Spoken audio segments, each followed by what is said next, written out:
It's day 3 of our live coverage of Xbox Gamescom 2024, and there's so many games to talk about, Charlie, so let's dive in. Let's get stuck in. We have games on games on games on games, including Metaphor ReFantasio, the newest game from the minds behind Persona 3, 4, and 5. We're going to catch up with the team crafting the game and some of the iconic voices who bring it to life. And then after that, we're going to be discovering what it takes to survive a plague of corrupting souls with Avowed, and then play as damned souls in 33 Immortals, which should be a great time. Sounds like a lovely time, but now it's time to throw it over to Bex with one of the most anticipated games of the year.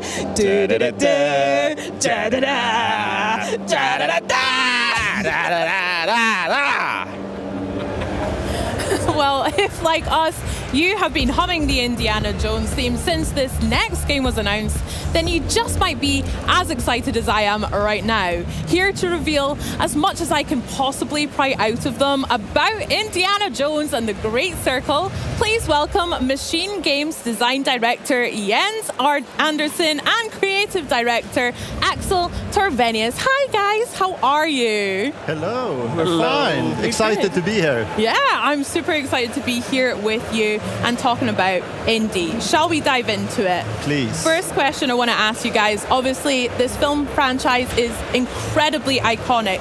And how did the game come about for you guys? Yeah, I mean, it is a bit surreal, right? We've been pinching ourselves throughout production. Is this happening? But it is, I promise. And so it all starts with, Todd Howard had been this, long-term vision and dream and ambition to do a new, interesting Indiana Jones game. He had the opportunity to pitch his core idea from a narrative point of view to Lucasfilm Games. They were also very excited about it.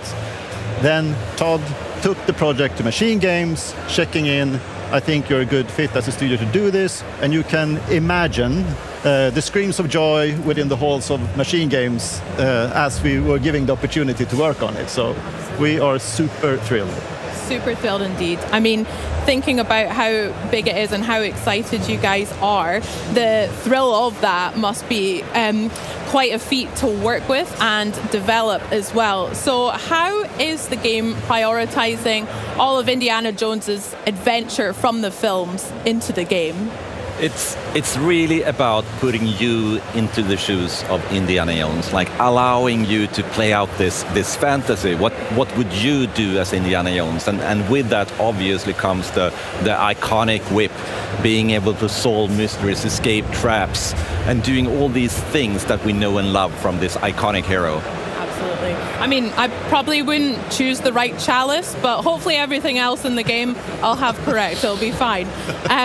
Speaking about the game then, let's talk about what the combat and maybe exploration will look like in Indiana Jones and the Great Circle.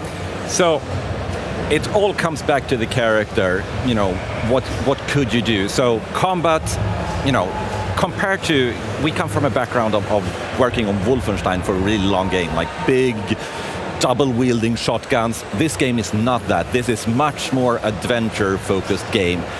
So that means exploring more open-ended environments, having proper puzzles into the game that's challenging for the player to solve without you getting stuck, being able to scale the environment using your whip, but also, the combat. Like Indy is known for his knuckle-busting, brawler-style combat, so punching enemies in the face or even picking up a banjo and smashing them over the head. It's all about trying to recreate that really almost comedic matinee-style adventure. Absolutely. At the end of the day, he is an archaeologist, but not quite BJ, but he does a good job with what's around him. Can't wait to get into that. Speaking of utilizing the environment, can we talk about the puzzles that we'll see in Indiana Jones and the Great Circle as well? Absolutely. This is one of the kind of new type of features that we haven't done so much about with before at Machine Games. So that was a really interesting challenge. And as I mentioned, we want to make real puzzles. We want you to be this kind of professor, archaeologist. So there's a lot of games, big games out there that kind of dumb down the puzzles for the sake of just making sure the player gets the full experience. We have tried really hard to just make them exciting to explore and build all these systems, like we have the camera and the journal to help you through the puzzle. You get to investigate and discover, and if you still do get stuck, you have the camera, you can pick it up, you can snap a photo of the puzzle, and Indy will provide a little clue what you need to do. You can take another one if you get deeper, so you don't have to go off to YouTube to see the solution. Nice. It's also extremely important to try to hit the sweet spot of making sure that we have these complicated puzzles from a game mechanic point of view, but we also need to make sure that they feel like they fit within the environments, like it's an actual part of this ancient temple that you have discovered, that there's a contextual sense to it. So there's many different components, but we feel that we are in a very, very good sweet spot at the moment where it sits. I believe in you too. I can't wait to see them. Speaking about ancient temples and things, obviously we see a whole bunch of iconic and interesting locations that Indy gets to travel to across the films too. Whereabouts in the game will us players get to explore and discover? Yeah, so we have just the base narrative and the core story is already, it makes sure that we put the player on a global adventure. We get to visit a lot of different locations. The reasoning behind some of these locations is a twofold reason. One is, of course, that it fits the narrative, the story that we want to tell. The other one is also to make sure that we introduce new, interesting, exciting environments throughout the full campaign. So you will get this dynamic pacing of, wow, a jungle, a desert, mountains, So we're really trying to make sure that that balance and that contrast feels exciting and thrilling at all times.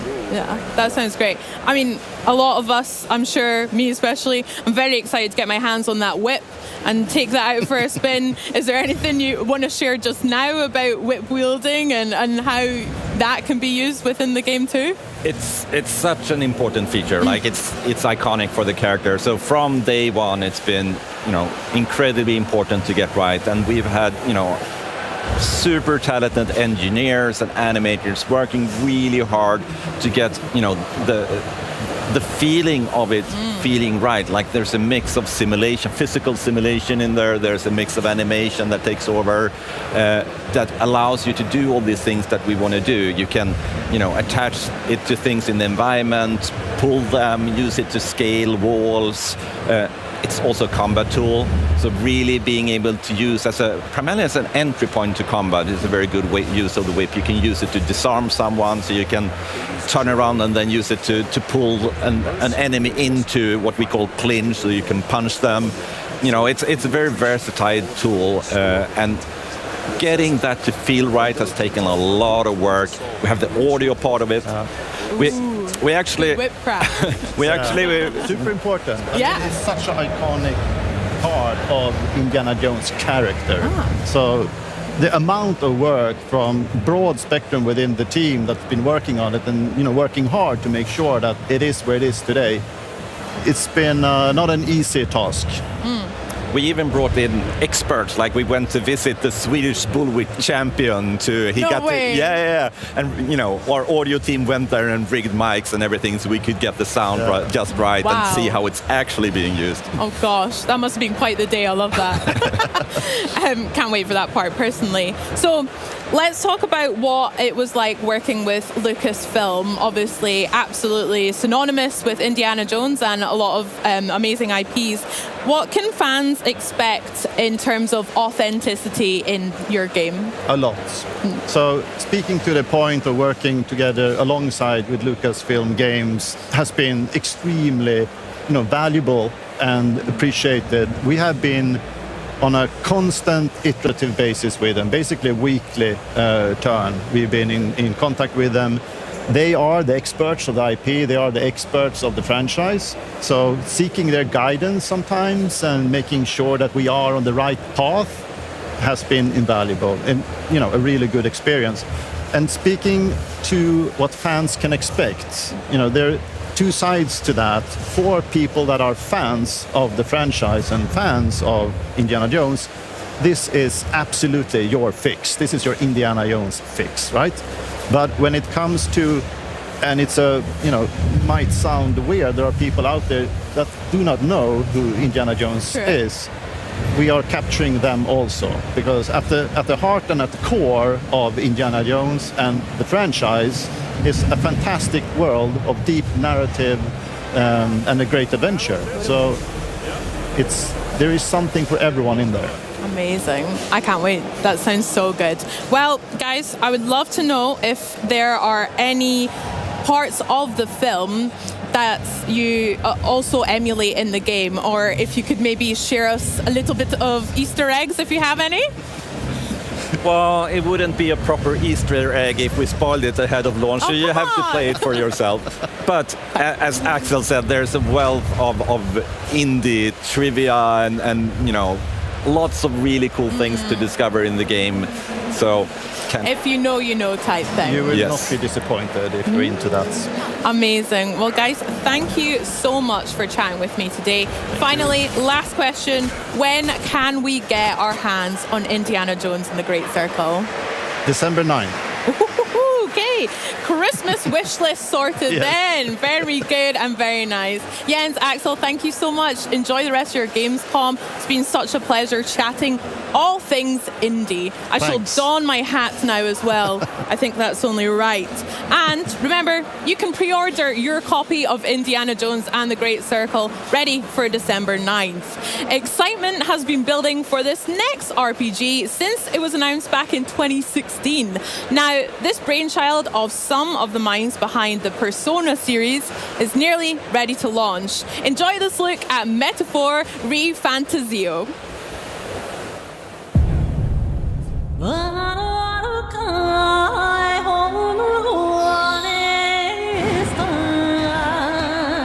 Only the one who has earned the people's support is fit to be king.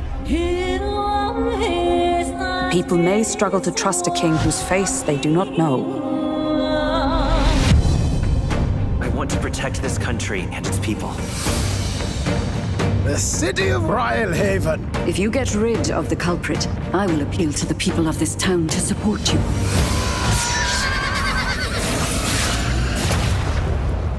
More public support, bigger face on the rock. Traveling from one nation to another, well, there's all sorts of life-threatening danger on the way.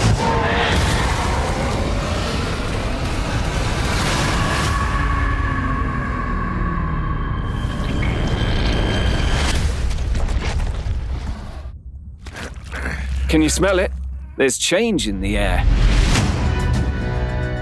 Looks like we've got Sanctifex Forden in the lead, and Count Luis hot on his trail.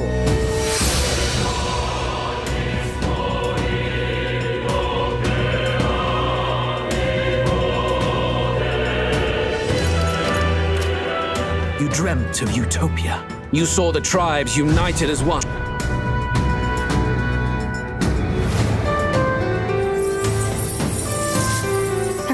People in the crowd who have never supported you. How are you going to respond to them?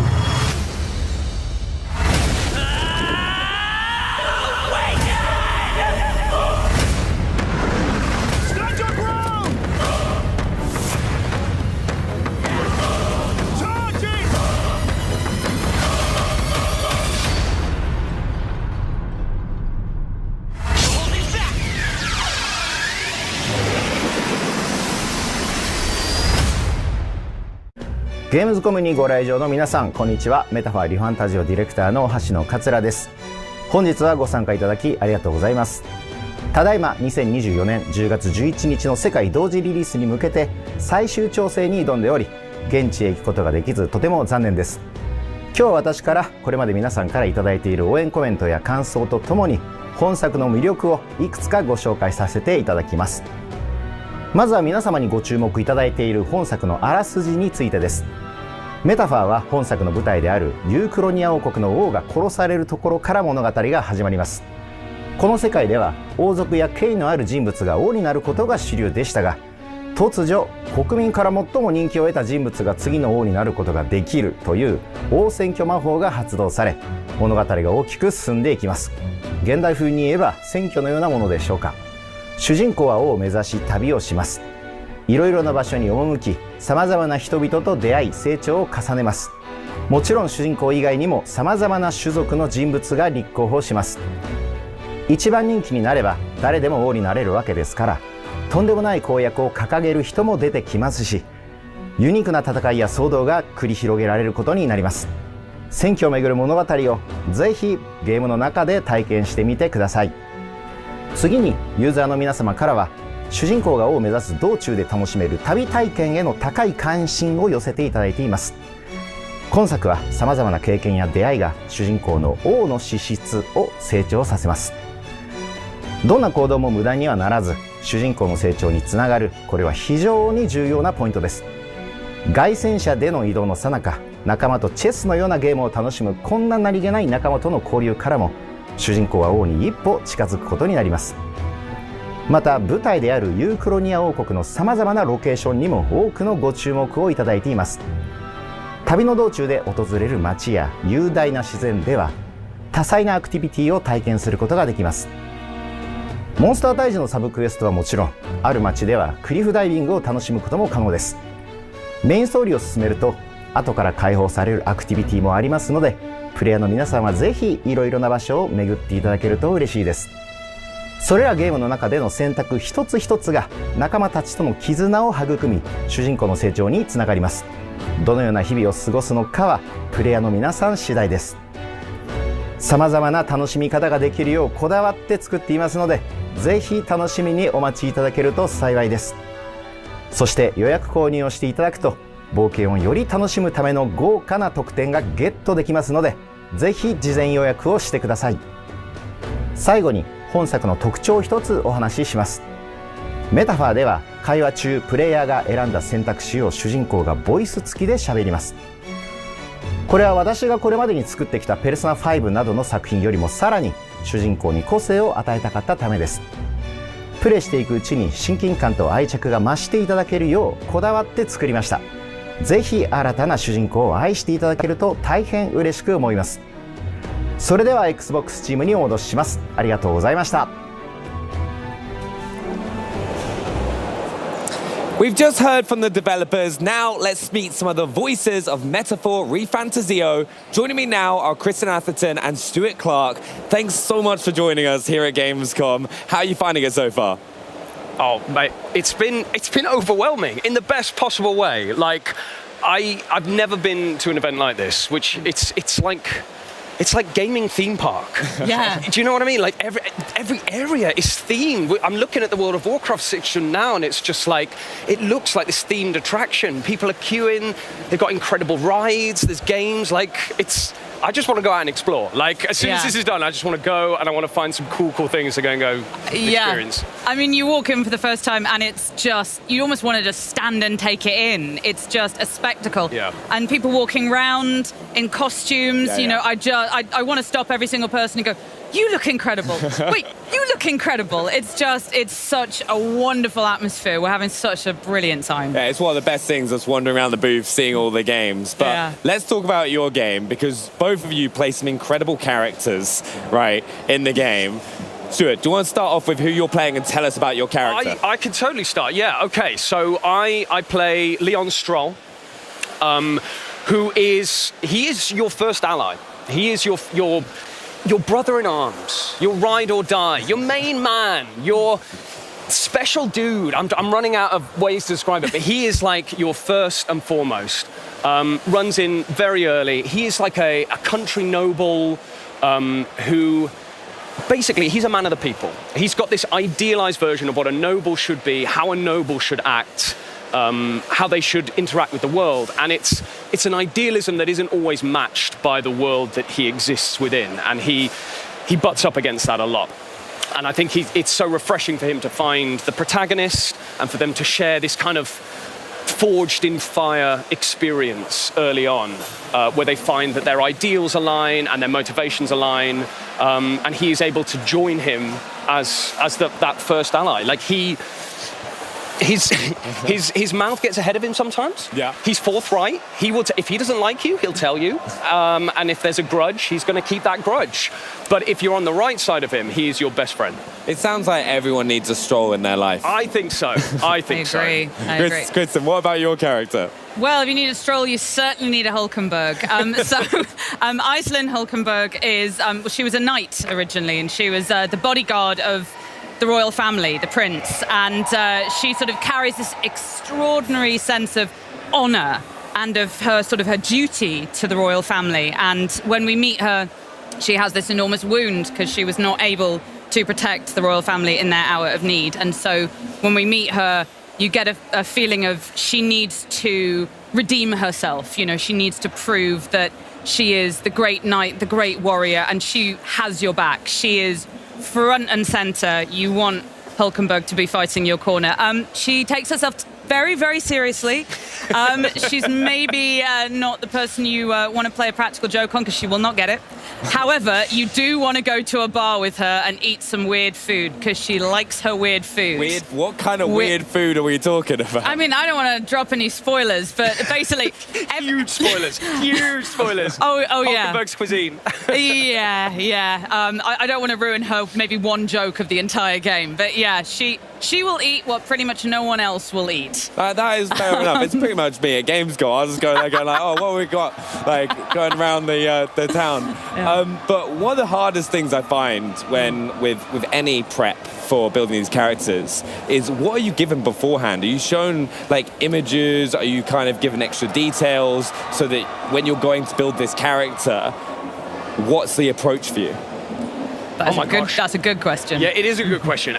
Honestly, Benny, it can vary massively from project to project in terms of where you are in the recording process when the game's being developed. So it might be that you come in further along and there's so many assets. You can see full cutscenes, you're getting a full rendition of the world. Or it can go completely the other way and you're basically performing to an Excel spreadsheet.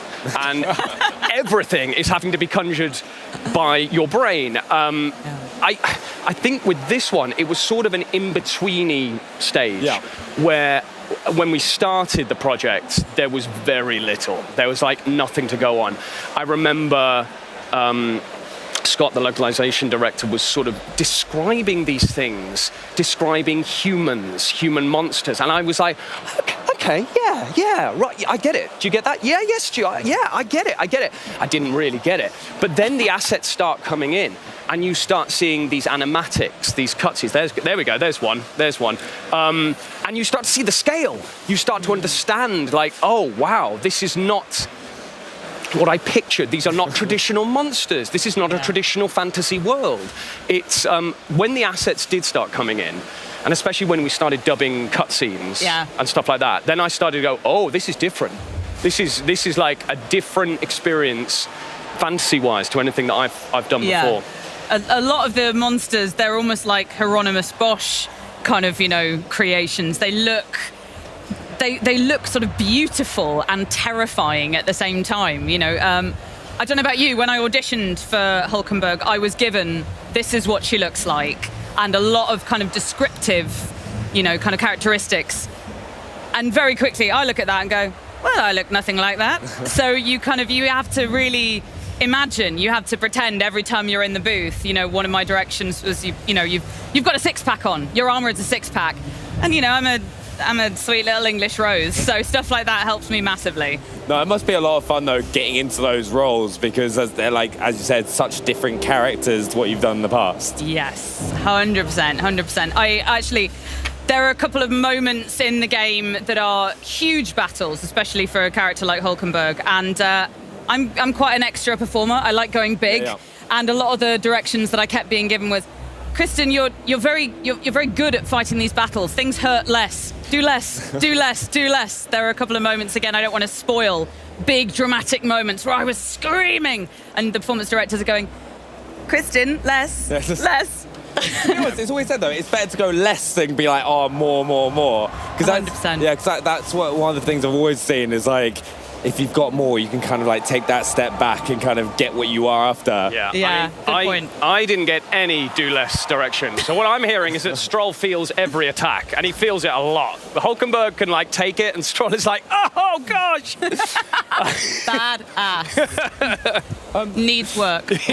Also, with it like being a voice recording and going and voice work, when you're going into that and you're kind of prepping to do the recordings, because like even backstage we're doing like little warm-ups in the morning, like with like the whole Xbox team that are doing the hosting, like doing like red lorry, yellow lorry, green lorry, like bite my burger, all this like stupid stuff.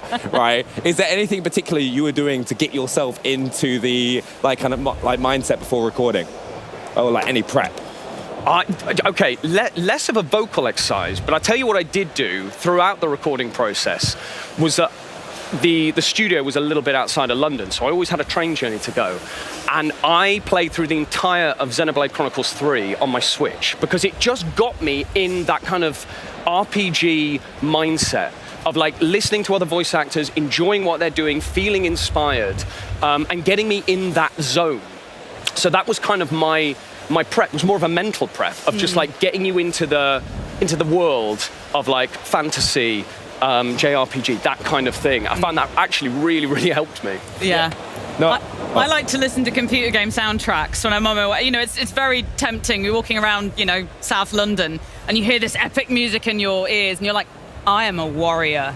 Yes, all of you should fear me. And actually, as soon as you take the music out, you're like, I am not fearsome or scary. But yeah. Honestly, it's been so much fun, like just kind of like seeing how you approach these characters in the world, and I can't wait to play the game myself as well. So thank you so much for both of you coming and joining us and like finding about the process and hearing about your characters. And a big thank you, and I hope you enjoy the rest of Gamescom and get a chance to get around the booth as well.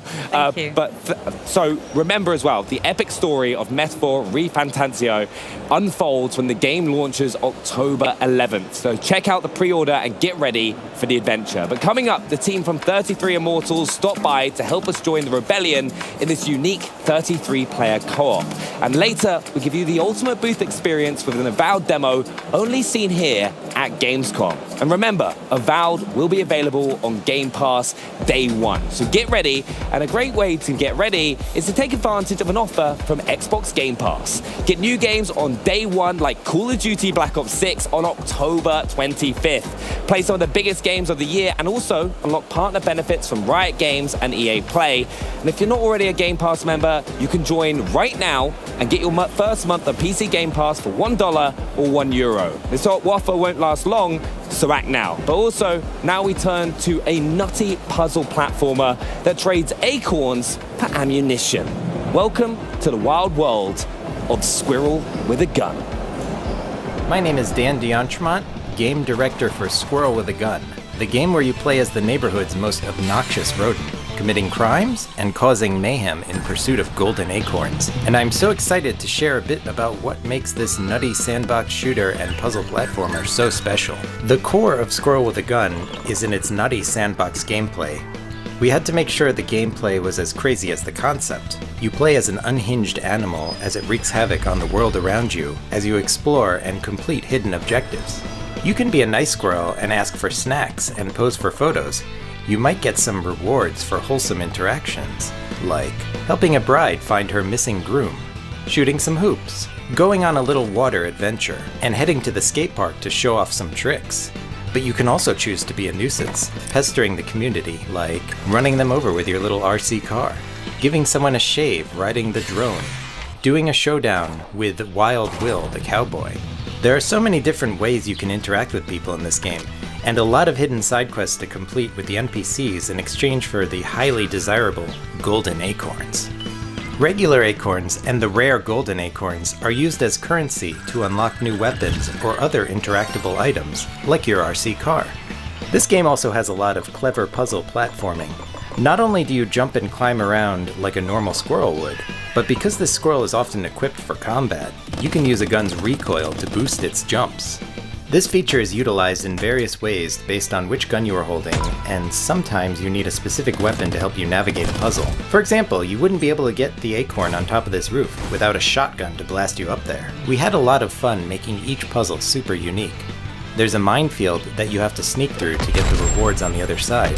The neighborhood itself has all sorts of backyard puzzles, like getting some air with bouncy umbrellas, or getting low in the crawlspace maze. Some of them can get a little crazy. You can take to the sky on a bouncy castle, and head underwater to get some rewards. Let's take a quick pause in the gameplay to show off some cosmetics we've been working on to style up our squirrel. My favorite outfit is the diving suit because it lets you explore a hidden underwater cave that you otherwise wouldn't have access to. A few of the cosmetics even have tactical effects.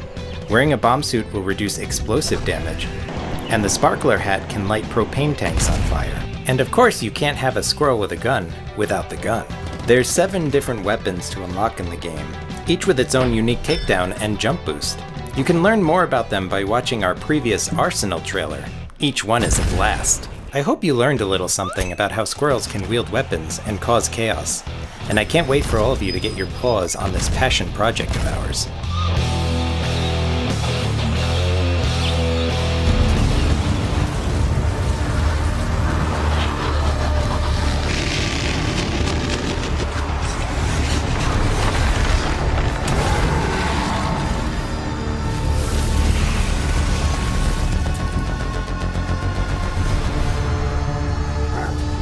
Bosses in Path of Exile 2 come about 2 major ways. You obviously have the more traditional approach where you create a narrative and you design a boss around that narrative. No noose this time. I'll remove your head myself!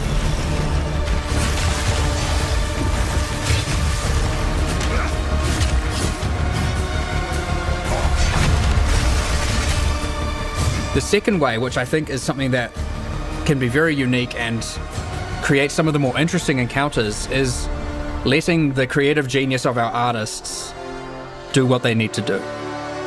They can come up with something completely abstract, and this is how you get some of the most awesome things, because all of a sudden it can be something with 100 tentacles, or 9 limbs, or no limbs, or 1,000 teeth, or none, and obviously things that aren't even in my imagination.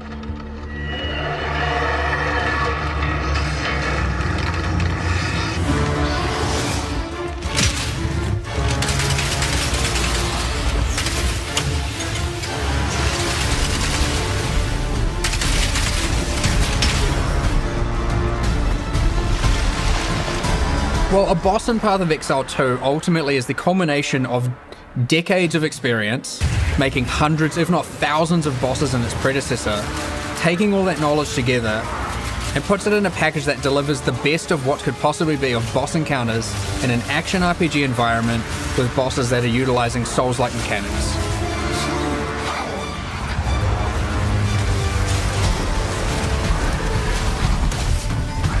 Despite the fact there's over 100 bosses, and more to come, a lot more to come, every single boss fight is completely unique, hand animated from scratch.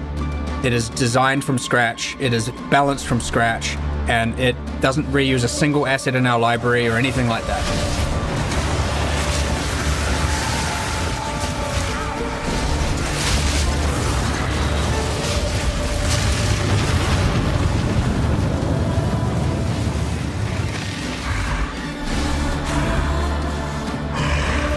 One of the main challenges balancing boss fights in Path of Exile 2, especially compared to its predecessor, you have to, in a single attempt, reduce the boss from full life to 0 in order to then progress through. If a player cannot defeat them now, then they're stuck. It is very, very important to us that Path of Exile bosses, mechanics, especially around telegraphing, feels fair to the user, as opposed to them being cheated out of something when they happen to die. We want to make sure that hitboxes are accurate, and of course, when something hits you, it feels like it hits you. It ultimately makes it feel that much more satisfying when you kill it, and you feel that much more pride when you are able to overcome something difficult, knowing that the game hasn't robbed you of this thing.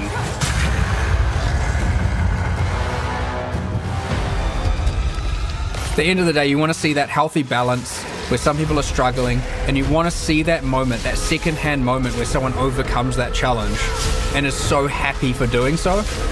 And so I'm looking forward to that.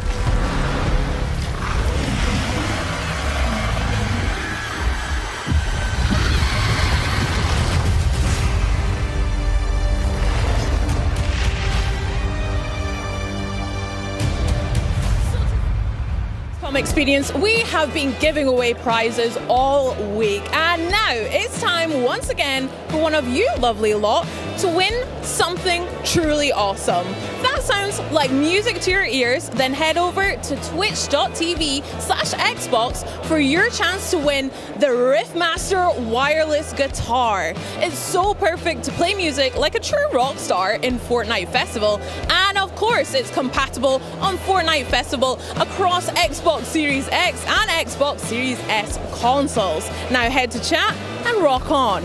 Okay, now it's time to catch up with the minds behind Wu Chang Fallen Feathers and take a look at a never before seen piece about the inspiration behind this epic title.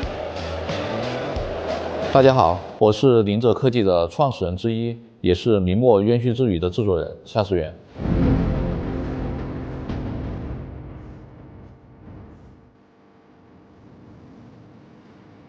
林者是一家位于成都的游戏公司。成都有非常丰富的历史底蕴和传统文化，这里有神秘的三星堆，有脍炙人口的三国故事，也有大量的历史建筑和文物。我们在这片土地上生活和工作。作为游戏从业者，我们很希望能够把这些独特的东西带给大家。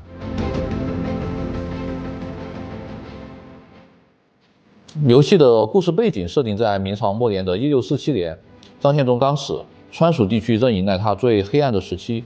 由于战乱和羽化病的出现，这个地区就变得非常的险恶。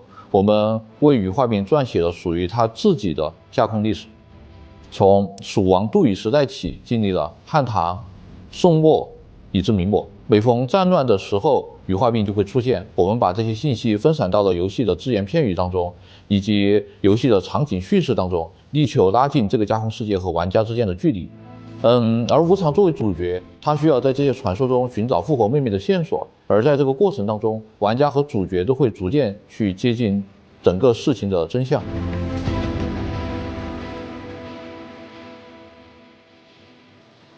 明朝末年，在四川地区的战乱、瘟疫的混乱和这种破败的背景，其实和我们的游戏类型是极为契合的。我们希望把更多诸如胡金铨武侠电影的质感和这种黑暗的背景做结合，利用这种强烈的冲突去创造出独特的美术氛围。在这种美术的基调之上，我们就可以通过更多的非线性的关卡设计，或者说是包括一些垂直的关卡设计，去增强冲击力，然后去做更多的场景叙事，营造一种故事感，让玩家能够在体验游戏的时候沉浸其中，或者说是让玩家在游戏中每走的一步路都能够感觉到这个世界是活着的。当然，明末作为一款架空世界的游戏，我们依然希望能够给玩家呈现一个具有明末特色的游戏体验。为了实现这一点，玩家将在游戏中邂逅大量历史中存在的或大或小的人物，比如像张献忠及其4大义子，拉近玩家和传说之间的距离。通过这种大背景下人的抉择，去展现人性中的光明面，把更多关于传统武侠的概念的思考留给玩家。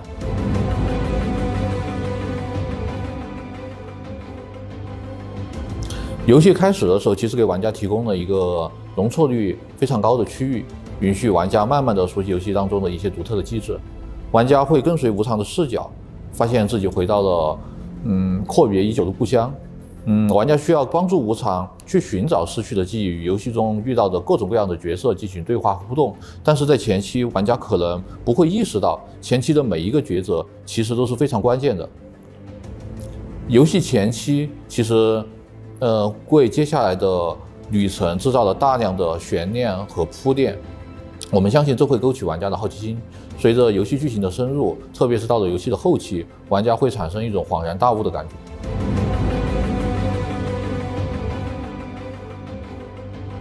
实体扫描是一个非常好的方案，因为扫描技术可以把时间的痕迹很好的记录下来。四川还有周边地区存在着大量的明代古建筑以及少数民族的建筑和村落。我们为了去把属于那个时代的特征带给大家，大量使用了像激光扫描仪、相机、无人机等各种各样的设备，去获取物体表面复杂的几何信息，从而生成这些复杂的模型，让它们能够进到游戏当中。这样的话，玩家就能够在游戏中行走在这些过去的时间当中了。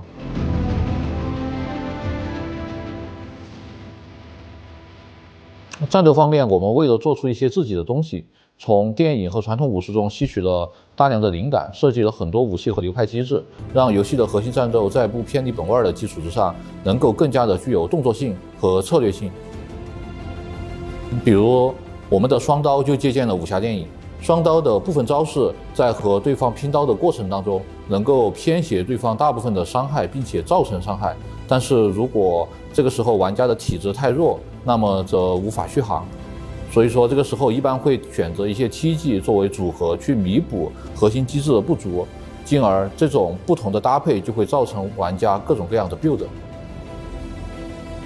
我个人其实比较关注玩家在战斗中和怪物的交互和反馈机制，所以说在战斗系统的核心设计方面，我们强化了战斗方式的多样性和策略性，针对不同的招式，应该说是针对不同的怪物的招式，设计了更多的解法，力求丰富玩家的战斗体验。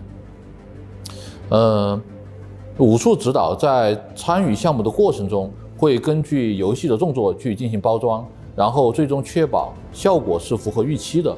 我们的动画师将根据武术指导的设计，再进行2次调整和制作，这样最终游戏的动作就可以在游戏性和观赏性中间取得一个比较好的平衡。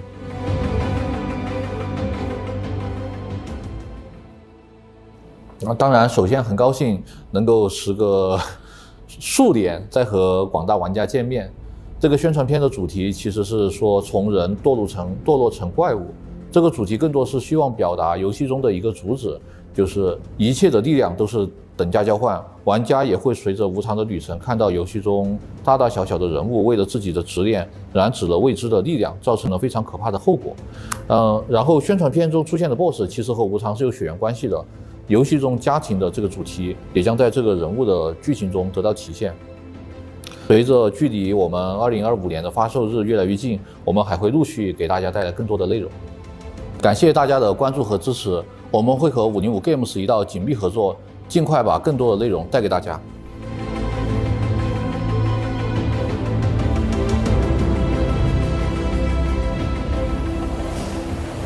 It was one of our favorite titles when it was announced last year, and now it continues to make headlines in the run-up to release. Here with what fans can expect from 33 Immortals, we have Thunder Lotus producer Nicolas Godin. Bienvenue à la Gamescom. Ah, Ça va? merci, ça va très bien. Thank you very much. Gamescom is awesome. Your booth is awesome. It's very impressive. And you actually were here last year with 33 Immortals on our Gamescom stage. Yes. But yeah, it's been a year, it's been a minute. Could you give us a refresher on the ABCs? I'll give you a little recap. So 33 Models is a co-op action roguelike game where you join the fight with 33 players with you, and then the goal is to fight masses of monsters and epic bosses, and all that in a raid, pick up and raid. It's how we call it, the pick up and raid vibe, where we want to give this raid accessible take for players, low key, low effort. You just join in and you fight all together. And Phil Spencer is a fan. We know that. We are very happy to mention that Phil was our first community member since he played last year. But to be fair, he was really nice with us. He played with us. He was very. He's our fan. We love him, and it was a good moment with him last year. And you got community testing now under your belt as well. So could you tell us more about the reactions? Yes, it was interesting. Throughout the whole year, we had a closed alpha and a closed beta. For the closed beta, we were very surprised. We had around 47,000 players. We weren't expecting this at all, but we are very grateful and happy to have all these players joining in. And it was nice because we also had a survey in it, and we asked them, would you recommend that game? You know, this classic, would you recommend it?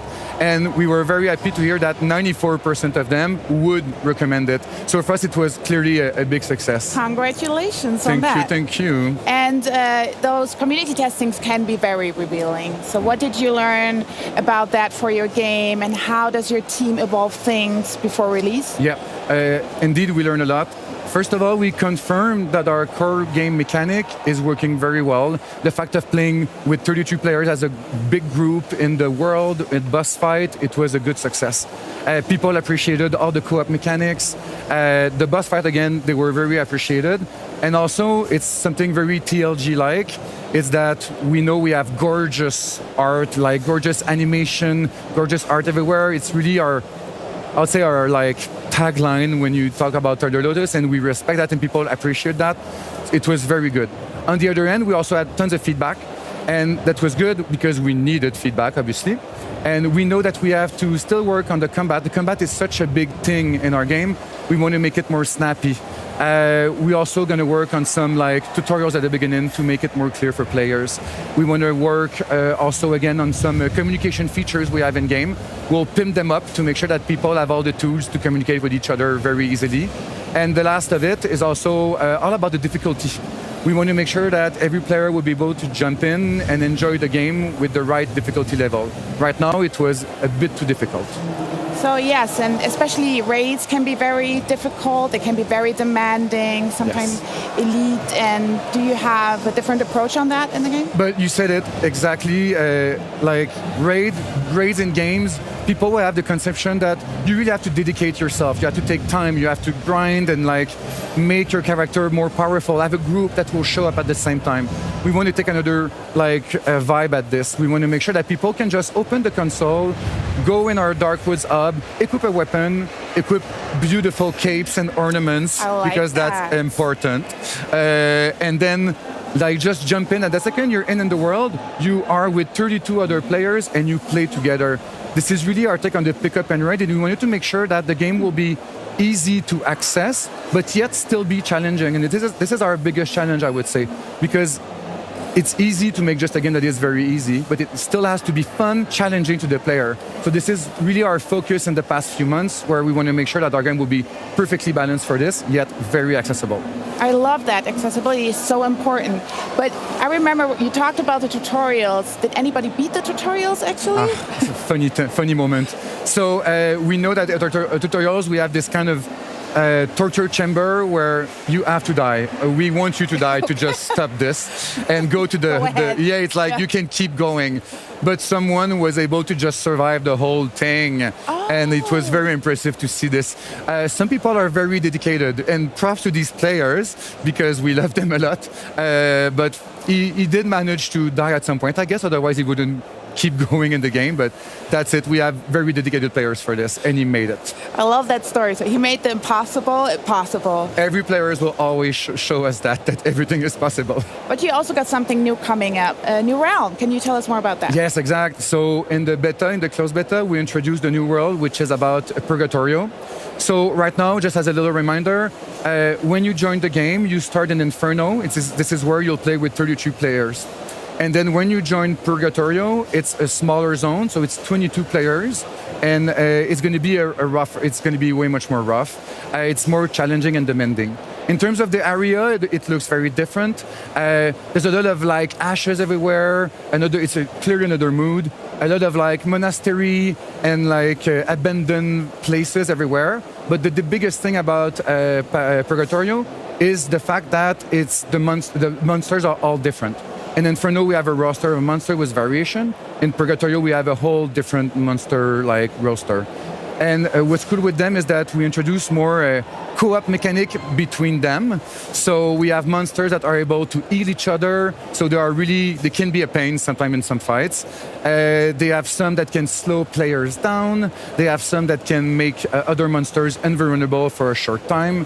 So we wanted to challenge the player differently to make sure that they will use all the roles of the different weapons in an efficient way and just challenge them in a different way with the other world. So a lot of diversity, a lot to explore and watch out for, definitely. Yes, exactly. Correct. And by the way, please know that they are support, but they will still hurt you. Because, yes, it's Good tip. about dying again. I see what the whole thing is about your game. We're very sorry. We talked about the beta moments ago. Will some of those insiders see evolution in the game? Yes, and what's nice is that when you play a zone, you have access to a big boss fight at the end. Inferno was a Lucifer boss fight, which was very exciting. And for Purgatorio, we go with an Adam and Eve fight in the Garden of Eden. We weren't sure to push it out, but the goal was to have feedback on the gameplay. So when we put it out, it was very rough. It was all pink and placeholder with rough animations, and it was very fine with us because we wanted gameplay on feedback on gameplay, which we did. And then right now we are working a lot to make sure that all the official assets for Adam and Eve will be like completely done, and we'll have tons of more info about the fight soon. But they're gonna look great. Animation will be done. VFX will be done. It's gonna be pretty nice. I can really feel that your heart is beating for the community and the feedback. So if anybody else wants to join, how do we keep up with 33 Immortals? Well, the team is very dedicated, so I just want to say a big props, camera. Yes, please. Like team, we love you. We are at Thunder Lotus. The team is like 20 people, and other people at the office always help with us. And really props to you, and props to all the players that help us with these different phases. We love you. Keep coming back. And if you want to keep contact with us and the game, first of all, join 33immortals.com. Follow us to have news on newsletter and the different phases that will come in. And also, we also started Xbox Insider playtest on this weekend. It's going to start right now. So for those who are on the Insider ring, please join the fight and have fun with us. Well, hopefully you can enjoy some more of Gamescom. Thank you so much for coming, Nicolas. Thank you very much. Au revoir. Au revoir. Merci. Dankeschön. De rien. Sign up at 33immortals.com to keep an eye out for 33 Immortals coming to Xbox Game Pass day and date. Coming up, we found out the latest from the Space Marine series. Then we've got 2 gameplay presentations you just gotta see. But first, it's the prequel to the fan-favorite real-time tactics series Commandos. Welcome back, everybody, to the Xbox booth. Over 50 titles and experiences means this booth is huge. Yeah, so huge that we had to do a part 2 of our tour. So why don't you show everybody Towerborn, and I'll go find out what else is on the booth. Come on, join me. This is Towerborn, a 4-player co-op game you can enjoy here at the booth. So make sure to bring some friends with you, because there are gonna be some amazing boss battles as well. Make sure to check this out. By the way, where's Henry at? Over here, our fans get to experience Microsoft Flight Simulator like a proper pilot. We've got the yoke, we've got the rudder set up. From personal experience, this is definitely the way to play it. And we also brought along World Update 18 and a brand new plane for them to check out. Looks sick. No Xbox Gamescom without Forza Horizon. And we got a new Day 1 announcement with Hide and Seek. Fans at the booth can already play this new mode. And they can also check the latest Nike collab. Fans at home can play the latest mode on September 10th. Over here is the perfect opportunity for fans of Fallout 76 or that recent TV show to grab a great snap in front of this iconic vault door. But follow me inside because I've got something to show you. Now, the Skyline Valley update's been available for a little bit of time, but here at Gamescom is their first chance to playtest the upcoming update, Milepost Zero. Welcome to the Here to Help Accessibility Desk. We are dedicated to have you all play. Whether on our broadcast or around the booth, we have multi-language interpreters. We have wheelchair accessible ramps and also stuff to set up the Xbox Adaptive Set. We have the World of Warcraft booth with a great VR wheelchair experience, so make sure to check this out. We have great audio descriptive tours as well. We also show you the new joysticks and make sure to check out and maybe customize your own thumbsticks. Over here we've got the Avowed Theatre experience, which is really cool because our fans get a VIP walkthrough of some never before seen gameplay. Right after that they can also cast some spells and whatever they're doing. Are you ready for the pirate party experience? Then check out the Sea of Thieves booth here at Gamescom. We have a chicken present. You can win some loot.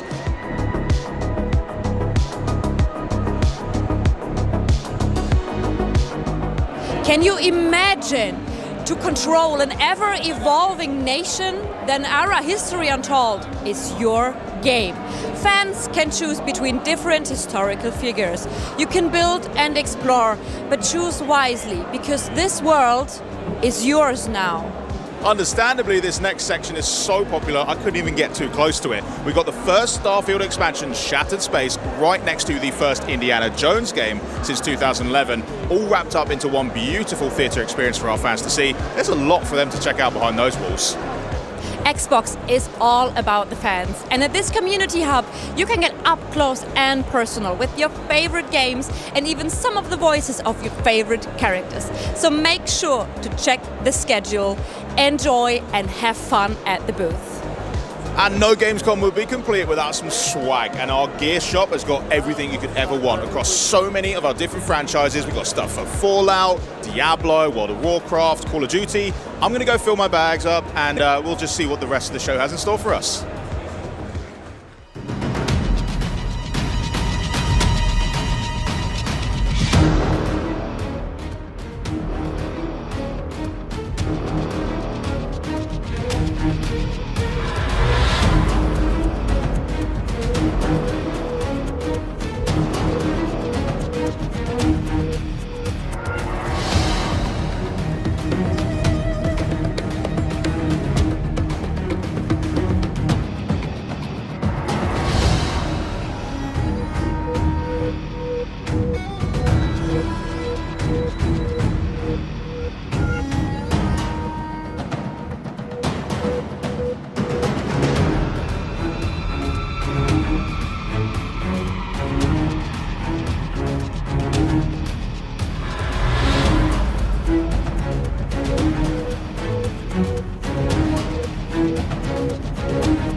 And that was Commando's Origin. That's pretty good, didn't it? Sick. Now, to Warhammer 40k Space Marine. Henry, did you know it was released back in 2011? What? Now, 13 years later, Space Marine 2 is nearly ready to make landfall. Here with more, please welcome Saber Interactive's Chief Creative Officer, it's Tim Willits. How you doing, Tim? Thank you for having me. Well, are you having a good Gamescom so far? This has been a great Gamescom, and the reception on the game has been great. Amazing, wonderful. We got some questions for you. You got the first one, didn't you, love? Yeah, I'd like to know, because this is a follow-up to the game that released back then, and knowing that there's quite a following to the Space Marine universe. I mean, the game itself, the IP that the franchise is based on, has been ongoing for many years. Yeah. What's it like working with a team like Games Workshop to bring something like that to life? Nice. Yes, it's been a great honor for us to work with Games Workshop and to also work on the in the Warhammer 40,000 universe. You know, this universe was created 45 years ago.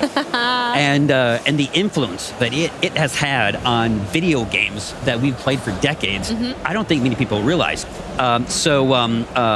Working with Games Workshop, we worked hand in hand on the story, the setup, the Space Marine chapters, even like the enemies that you fight. So it was a great collaborative effort. Yeah, no, I can totally imagine. And because of that, with 45 years, you say, of history, I imagine there's quite a challenge when it comes to making a sequel to a popular game for core fans who've been with you the whole time, but even trying to entice new folks who, like myself, I haven't played the first Space Marine game. So I'd love to hear a little bit more about, what does this mean for those who have played for ages or maybe uninitiated to 40K?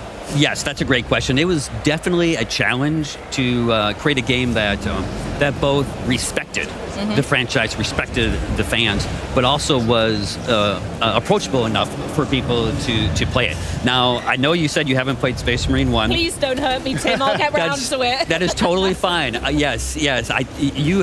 Don't worry that, if you haven't played the franchise, jump into Space Marine 2. If you're just a fan of over-the-top, in-your-face action games, this is the game That for you. sounds like a bit of us. Right, that's good. But for the fans that have been there all along the way, they played the originals, how have they helped, your community basically in focusing your development team to make sure the sequel is just right for them too? Yes. The community, the Warhammer 40,000 community is intense. It's millions strong, and they love it, right? They love it. Passionate amount of love, yeah. Yes, and so working with Games Workshop, they have their community team, they have their expert writers, and we have talked to the community. We made sure that we are delivering the game and the experience that really is true to the franchise, and to really make you a true Space Marine, to that power fantasy of being the most badass soldier in the universe. I mean, have you seen the sort of stuff they're up against? It's crazy, right? I was going to say, looking at it, that was going to be my next question actually, is how is this love and this influence reflected in the action and the pace of the game that we're looking at here? Because this looks, well, you said it's quite intense. It looks really full on. Yeah. Yes. The key to Space Marine 2 is both the complex melee system and the range combat.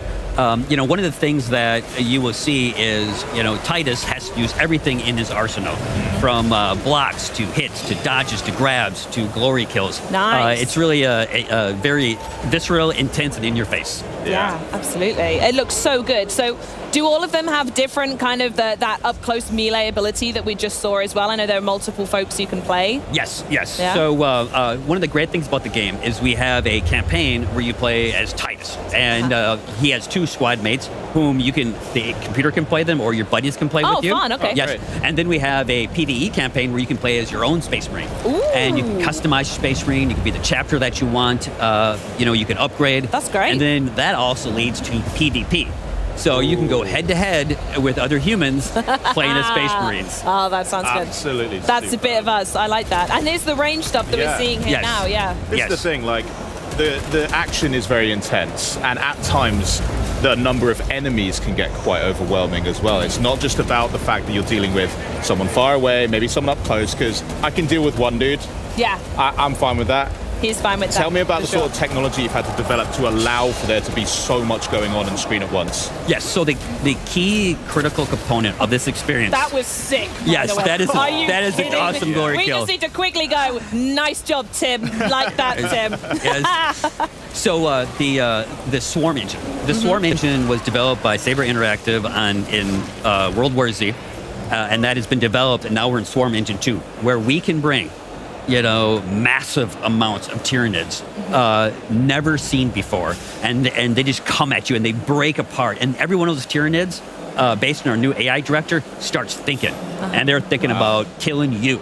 And it is an over-the-top war, epic, never seen before, epic war, where you are the main fighter. And is this just going around in the skybox? Because I don't know about you, Henry, but the idea of loads of Tyranids flying at me sounds kind of fun. Is it something that you can see from a distance, or are they coming at you? Yeah, they're much scarier. They're just Tyranids. Yes, especially when they're hundreds and hundreds. Well, yeah, that's true. Yes. Yeah. But they come at you with everything, and you need to use every weapon in your arsenal. Every move that you practice to stay alive. You can see here where the Tyranids are moving into the battlefield, and they're just on their way. Falling off. It's nuts. And as they approach, they immediately break out into individual units that have their own AI. I was going to say, how does that work with the swarm? Are they all on a set path, or as soon as they land, is it just like the fastest route they can get to you and start messing you up? So our new advanced AI director coordinates the battle. Nice. So the swarm can come from different directions. The swarm kind of like breaks apart, like when they separate. That can happen at different times, based on the state of the battle, based on what you're doing, and based on what your Space Marine buddies are doing. Tim, you've done it again. Did you see that one? No, I'll watch that that one one. was sick. And what's the show about? that one was yes. I'm so distracted. This looks so good. You just said that they assess what the state of the battle is. Yeah. Does that mean they're also reactive? And if they're thinking, oh, he's got this lane covered, let's direct some around here to sort of flank. Is that the sort of thing you're talking about? Yes. So you are a Space Marine. You're a Primaris Ultramarine. Okay. But we can't make the game super easy for you. Nah. So you'll feel like, I'm bashing these Tyranids, but then they overwhelm you. And then the AI director can bring in more advanced units from different directions. They can flank you. So the ultimate goal is to feel like you're not going to survive, to feel like this is you're going to lose, but you make it and you win, and it's a great feeling. It's like at every opportunity you're just about to close the gap, feel like you're getting ahead, and then you guys are just like Sebulba, just chucking a wrench in my engines, and I'm falling back again, and it's all over. Got to work from scratch again. Yes. Crazy. Yes. It's very Good intense. reference, Henry. Oh, thanks. Yeah. Very on brand for you. I like it. Yeah, that gameplay we were just looking at, by the way, the sheer size of it. Yeah, here we go. Look at this. I mean, we can see a little bit of the swarm here. Maybe. Yeah, that's a flying. They're flying Tyranids. In this particular battle, they're attacking these huge kind of radio towers, and you just destroy them as you try to survive, because they start landing. Different units start landing on the same platform that you're on.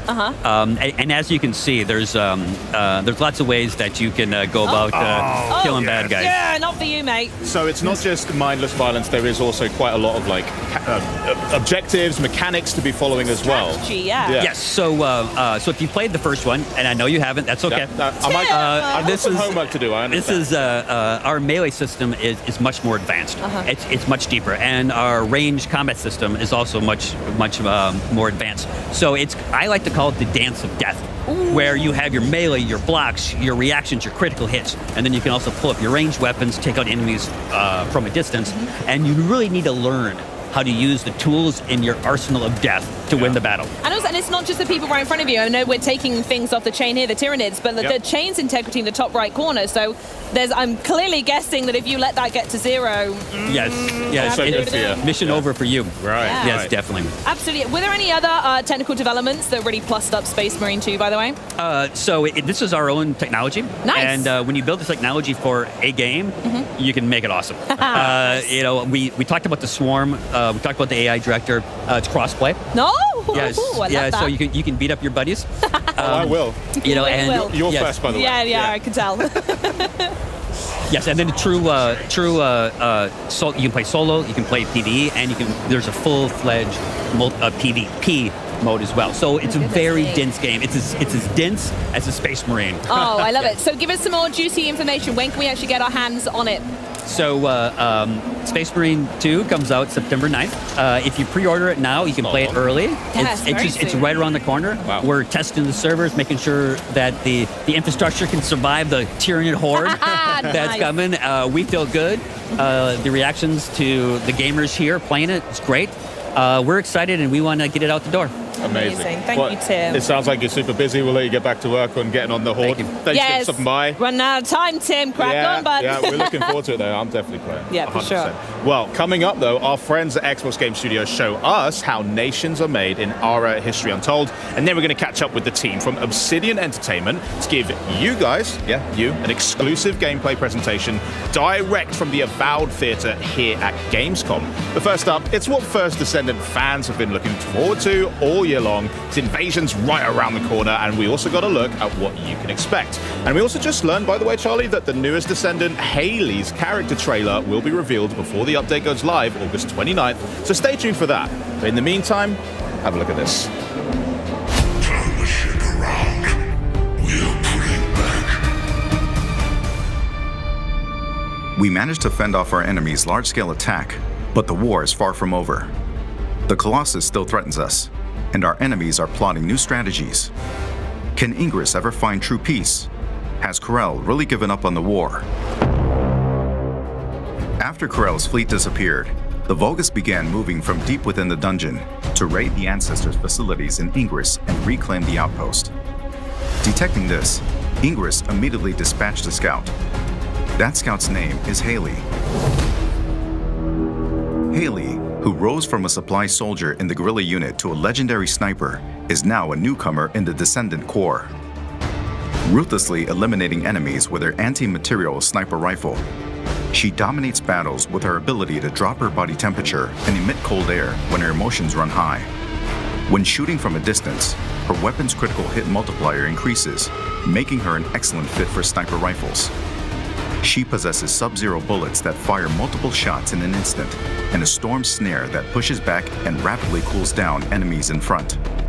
Above all, Haley's specialty is switching to her anti-material sniper rifle and firing a single, incredibly powerful shot, stronger than any other attack. In Season 1, the Vulgus launches a new strategy, the Invasion. Invasions occur randomly in 2 dungeons of the hard difficulty infiltration operations. Players can choose to enter between the existing operations or the invasions. Invasion dungeons are only available for solo play, testing the strength of the Descendants. 3 Vulgus legions will block the Descendants with different defense mechanisms. The quantum field creates an immortal state, impervious to physical attacks.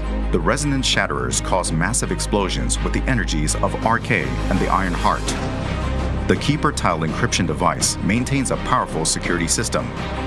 Invasion dungeons present new mechanics that disrupt the Descendants' operations. Solve these enemies' mechanisms and swiftly eliminate them. Invasion dungeons are designed for speed runs, and the faster you clear them, the greater the rewards that await. After coming in contact with the Iron Heart, Descendants experience an RK resonance phenomenon. This resonance grants the Descendants new powers. It's the season growth inversion reinforcement. Inversion reinforcement is a new growth system that resets at the start of each season. It includes 5 types: hunting, attributes, recovery, survival, and seasons. Through the inversion reinforcement, Descendants gain beneficial effects for progressing through seasonal content, and can also obtain effects that compensate for their weakness. Each season, we plan to tailor and replace the inversion reinforcement effects, providing effects that perfectly fit the seasonal content. In addition to a new Descendant, a new Ultimate Descendant will be introduced in Season 1. Ultimate Freyna, who has evolved RK's toxicity into a more powerful weapon, will make her debut. In Season 1, you can discover Freyna's exclusive story and uncover the tale behind the name of her skill, Room Zero Trauma. Excava is an assault rifle with powerful versatility. It can be obtained through the Battle Pass and is also available as a free reward. Excava charges voltage when attacking enemies and has a unique effect of firing the charged voltage as an energy grenade. It is a versatile weapon that combines the inherent versatility of an assault rifle with a powerful shot. Frost Watcher is a scout rifle that can be farmed through the Season 1 content. When hitting enemies from long range, it reduces chill resistance and enhances the damage of one's chill skills, making it a perfect fit for Viessa and Haley. If you've prepared a new Descendant, ultimate weapon, and inversion growth, it is now time to face the most powerful Colossus, Deathstalker. Deathstalker lurks in the darkness of the void, targeting the life of Descendants. It is stronger than any Colossus encountered so far. To protect Albion from the threat of Deathstalker, we must once again venture into the void, unravel the mysteries within the darkness, and intercept Deathstalker. The first Descendants first season begins on August 29th with Haley, a new Descendant, Ultimate Freyna, and the new Ultimate Weapons. New episodes, dungeon content, and void intercept battles await you in Albion, Descendants. The first Descendant, Season 1 Invasion. Play for free.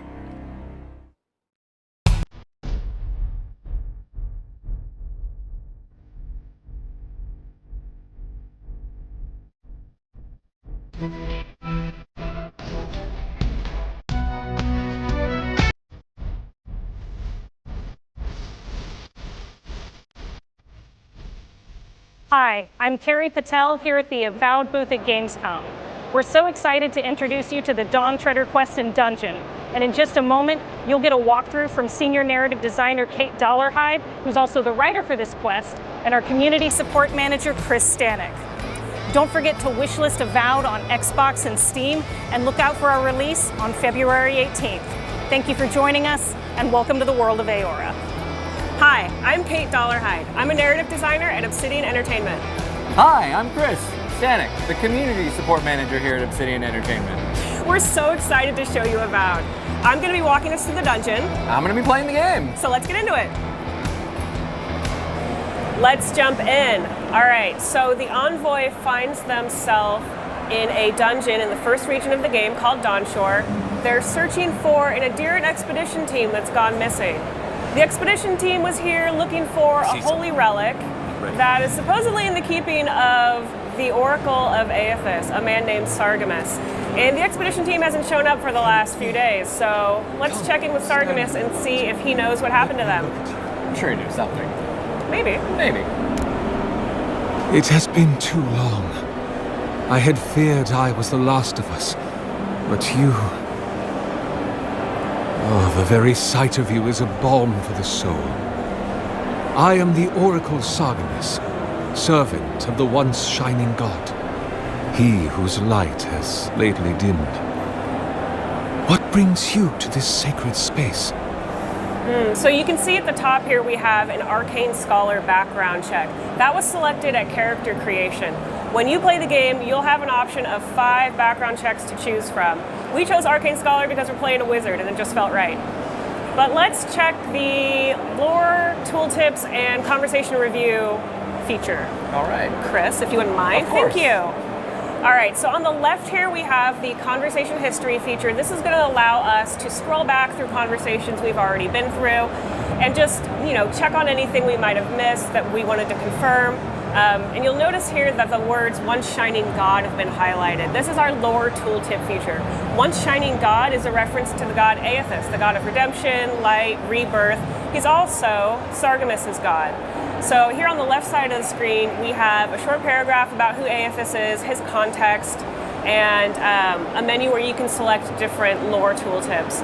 So these tooltips are helpful for us to, deliver lore from the world of Aora to players who are new to the setting or who are returning after a long time away, and just get everyone up to speed without bogging down the dialogue with a lot of exposition. So these are super helpful for us and hopefully for you. Let's back out of that. All right, I'm looking for an expedition of my countrymen. Did they pass this way? An expedition? I'm afraid I don't understand. An expedition? Treasure maps, matching outfits, campfire songs, the works. I am familiar with the concept, tomb raiding and the like. What troubles me is why they would come here. These ruins are not so different from the many others on this island, except that they are a good deal more treacherous. And this representation of Aethys we stand before, it is the work of my own hands. They could not hope to move it. Do you know what their purpose is here?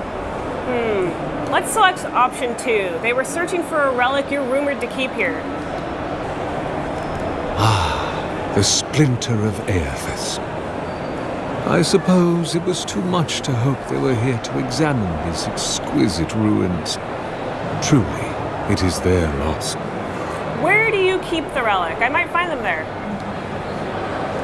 It rests in a shrine deep within this temple complex, beyond the reach of looters, visitors, or indeed, myself. The path to the relic has fallen to ruin. Some sections are flooded, and others are infested with all manner of creatures. Although, perhaps you might assist me with that. If you're about to ask us to tidy up, think again. My place is a much bigger mess. Oh, no. I had something far grander in mind. You see, this construction beside us is no mere statue. but a reliquary I have built to house the splinter of Aethys in its appropriate grandeur. It is nearly complete, and ready for the splinter to be interred. But I can no longer reach the relic on my own. Return it to me, and who knows, perhaps you will meet your expedition along the way. All right, I'll be back before you can say 10 praise Aethyses. I am most grateful. Oh, and please refrain from touching my statue or devices.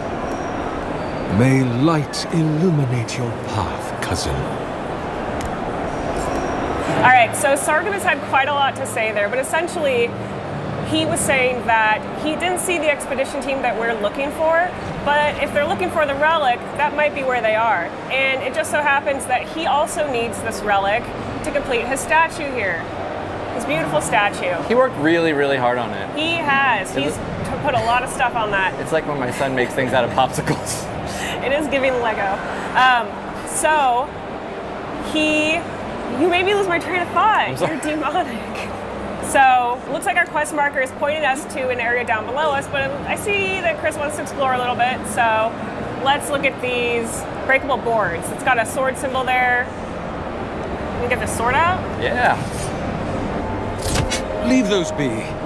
They protect my devices. Oh, I don't think he liked that. Yeah, he'll be fine. Surely he won't hold it over us later. Let's leave those alone for now and keep exploring. So, ooh, more breakable boards. Awesome. Let's hop across this chasm. Keep heading up.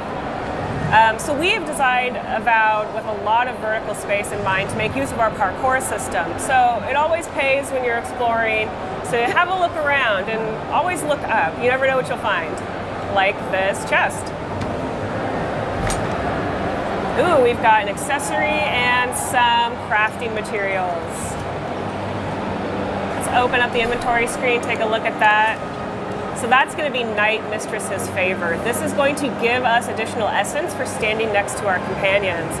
Essence is what spellcasters cast their spells from. It's our... I can't remember what the word is now. It's our resource. It's our spell resource. Yes. Yes, it's our spellcasting resource, of course. So Night Mistress's favor is going to allow us to cast more spells for longer by generating additional essence when we stand next to our friend Kai. So let's look at the character screen. All right, so we have attribute points on the left and our character sheet on the right. You will have seen the attribute points come up in conversation. We select a number of those at character creation and then a few points here and there on level up. So we have put a number of points into intellect because we're playing a wizard. So we want that additional essence and that elemental resistance to give us a little more survivability in combat. Now let's turn to our character sheet. You can see that we're level 6. We are close to getting a new level, close enough. We've got our background there. And then our health, essence, stamina, data, all those good stats that you can keep track of over the course of the game. So let's look at abilities. All right, we have put quite a number of points in the wizard ability tree because we're playing as a wizard. The first one we selected was the Wand Mastery passive. This is going to give us the ability to do additional damage with wands. And because we're double wielding wands, that's going to allow us to do a lot of additional damage. And then down below it, we've got the Blood Magic passive. This is a really fun way to play and definitely one of QA's favorites. Blood Magic essentially lets us start casting from our health when we run out of essence. So if we're slinging spells back and forth in combat, we don't have to use an essence potion, we can just start using our health. It's a risky strategy, but it is very powerful. Let's look at Grimoire Mastery. All right, Grimoire Mastery does a number of things. First, it lets us use higher level spells as we upgrade the ability. It also lets us memorize spells from our grimoires. So if you have a grimoire you really like, but you get a new one that's cool and you want to try, you can spec into some of those spells from your previous grimoire and then toss it aside and pick up your new one. Let's look at our active abilities. Well, in the grimoire, it's all because of the power of reading. That's right, we do love to read here at Obsidian. Okay, so active abilities, we've got a Corrosive Siphon. This pairs very well with Blood Magic. So essentially with Corrosive Siphon, you use this ability on enemies, it steals health from them and returns it to you. As a blood mage, this means that I can cast more spells for longer, and I don't have to worry about dying in combat. We're not gonna die. Never. You've never died while doing this. I haven't, and I don't plan on it. I'm unkillable. I'm offended that it was even brought up. I'm sorry. I won't bring it up again. Our other active here is Arcane Veil. This is your classic magical barrier ability. Because we're playing a wizard, we're wearing light armor. We want to be light, we want to be nimble, move around the battlefield quickly, but that also means we're opened up to a lot of additional damage. Arcane Veil is going to help us catch some of that damage and not take it ourselves. And then down here we've got Bristling Frost. This is a spell we learned from our grimoire. Bristling Frost is going to create a ring of frost on the ground at your feet, and it's going to deal accumulated freeze damage to any melee units that come and get up in your business. They're gonna try. They're not gonna make it though. No, you won't let them. That's right. You're just that good. Well, let's not go crazy, because what's gonna happen is I'm gonna die so many times just now because of this. It's hubris. This is the curse. And now that we've said it never happens. Oh, it's totally gonna happen now. All right, so our quest beacon is sending us through this tunnel full of water, so let's just have a swim as we go look for the expedition team. All right, it looks like we're coming into Sargemus's old workshop. We've got some Audra there attached to some wires, a number of animancy devices around. Yeah, so Audra is central to the universe of Pillars of Eternity, where the people, plants, animals die, their soul leaves their body, flies into the nearest Audra pillar, and then goes deep into the earth to re-enter the cycle of reincarnation. Sounds like a lot of work. But can you argue with the results? No, you're right. All right, so it looks like we've got a godless sigil here. Excellent, and a essence generator there in the back. So the essence generator is going to unlock that godless sigil, but let's see what's actually being locked here. Top down in the water. All right, it's a gate. Excellent. Ooh, and there's a chest back there. I want to know what's in that chest, but I don't see an easy way into this room. I'm trying to ram it. What? I'm just gonna try to ram it. Just try to ram it? Yeah. Well, that's not working, so let's go back to that top level and see if there's another place we could look. Just check this area a little more thoroughly. All right, it looks like there's a breakable wall there with an explosion symbol on it. We're not going to be able to break that down with our swords, so we're going to need grenades. Nice. I was going to try ram it again, but I don't think you would have liked if I tried to ram it again. Here we have an essence generator. This is going to unlock that gate. You can see that it has a electricity symbol on it, so that means we need something with electricity to turn the generator on. For us, that's going to be an electric lily seed, a electricity spell, or if you have a companion with you who uses electricity, you could use their ability too. For us, we're going to need an electric lily seed, so why don't we get that equipped? I finally feel like I'm on a cooking show where something's pre-cooked. You're like, and here's the chicken. And here's the switch, yes. You did it. All right, so the generator is running. We've got an accessory and some crafting materials. Let's pop open the inventory and see what we have. Band of Transcendent Suffering. So we're gonna deal 10% additional damage, but also take 10% additional damage. It's a little risk, a little reward. I think it's gonna be fun. Let's equip it. I like it. All right, back to swimming, following our quest beacon here. It looks like we're coming up on Sargemus's library, an enormous library, which is pretty impressive in the world of Aora, where there is no printing press, so all these books are handwritten. It looks like we also have a number of red dots in our mini-map in the top left corner. That means there's enemies nearby, so let's deal with these spiders. What do you want to do, Chris? Oh, I'm going to sneak up on them and I'm going to get them. Sneak up on them. All right. Nice. Quick and quiet. Give me a power attack to that spider. Arcane Veil. Corrosive Siphon. Spread the love around. Oh, yeah. Spiders love the corrosive siphon. All right. Yeah. Another power attack on that spider. We're building up that stun meter over time. That's going to allow us to do a special attack when the stun meter's full. Looks like Kai's done his companion ability, and now he's taunting that spider, drawing aggression away from us, which is very nice. And now we get that special attack. Hit it with some electricity. And a little bit of electricity grenades. Back off and finish it with the wand. Awesome. Easy. Nice job. Thank you.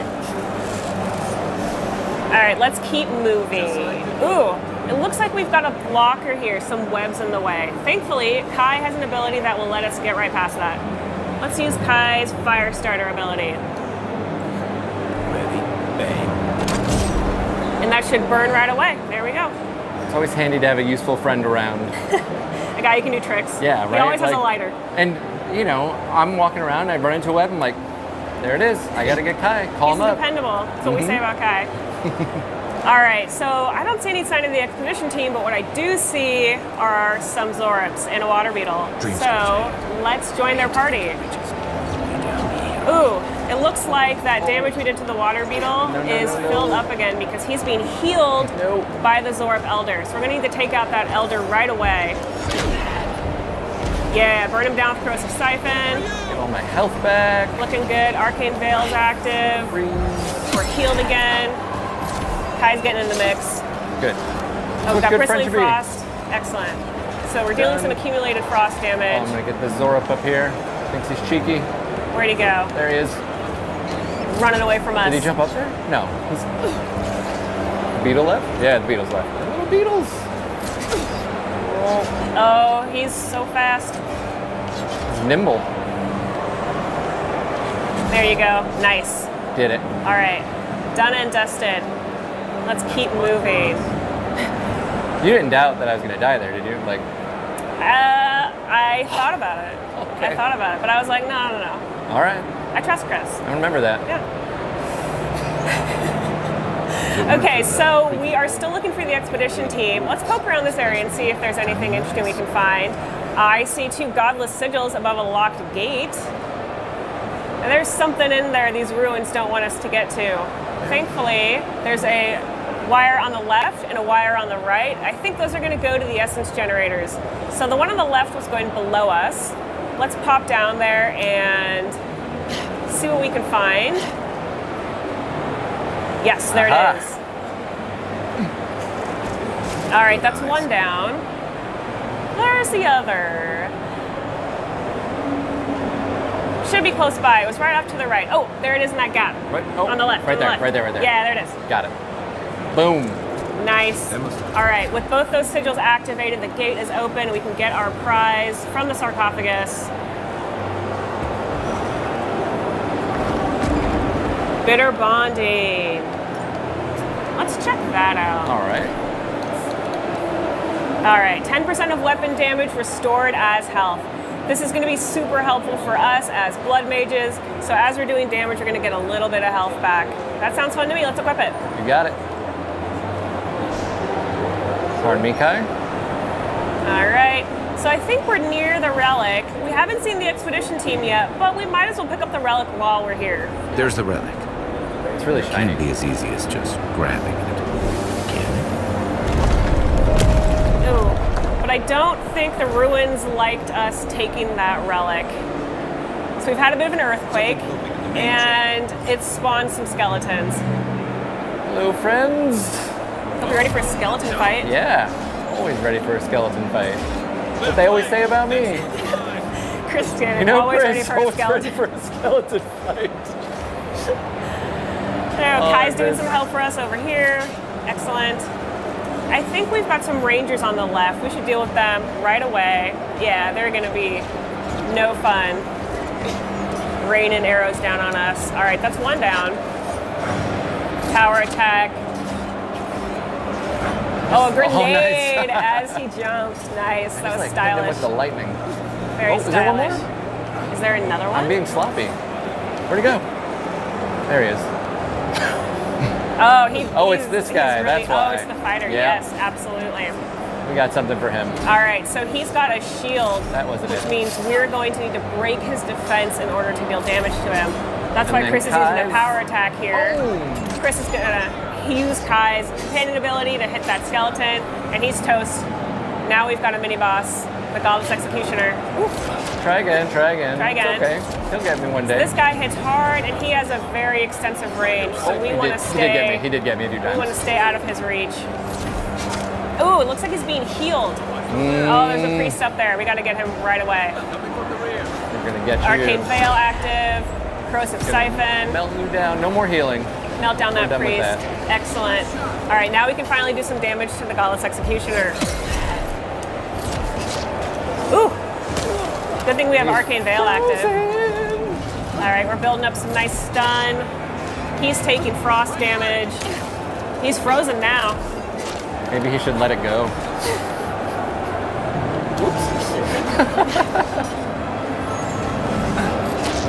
All right. Ooh. Maybe Kai wants to get in on this too. Kai, give us a hand. Oh, and Kai finishes him off. Thank you, Kai. Such a good buddy. Well, we still got a few more skeletons to mop up. All right, hit him with a electric lily. Oh, no. We're gonna need to break his defense before we can do some damage on him. All right, I have to stop messing around. One moment. Oh, Chris. One moment. There you go. Get that health back. Oh, it didn't work. I got potions. All right.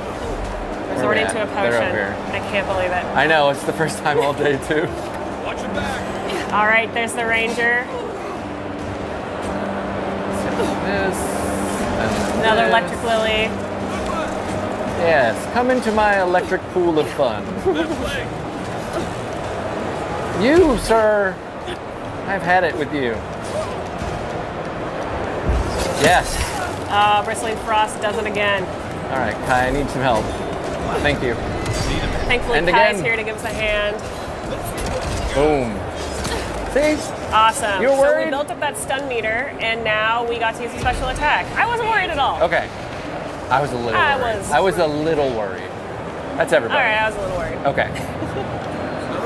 Okay, it looks like the fight is through, so we can keep going. Ooh, it looks like that earthquake caused some roots to grow and this area to flood, giving us a new way out of this zone.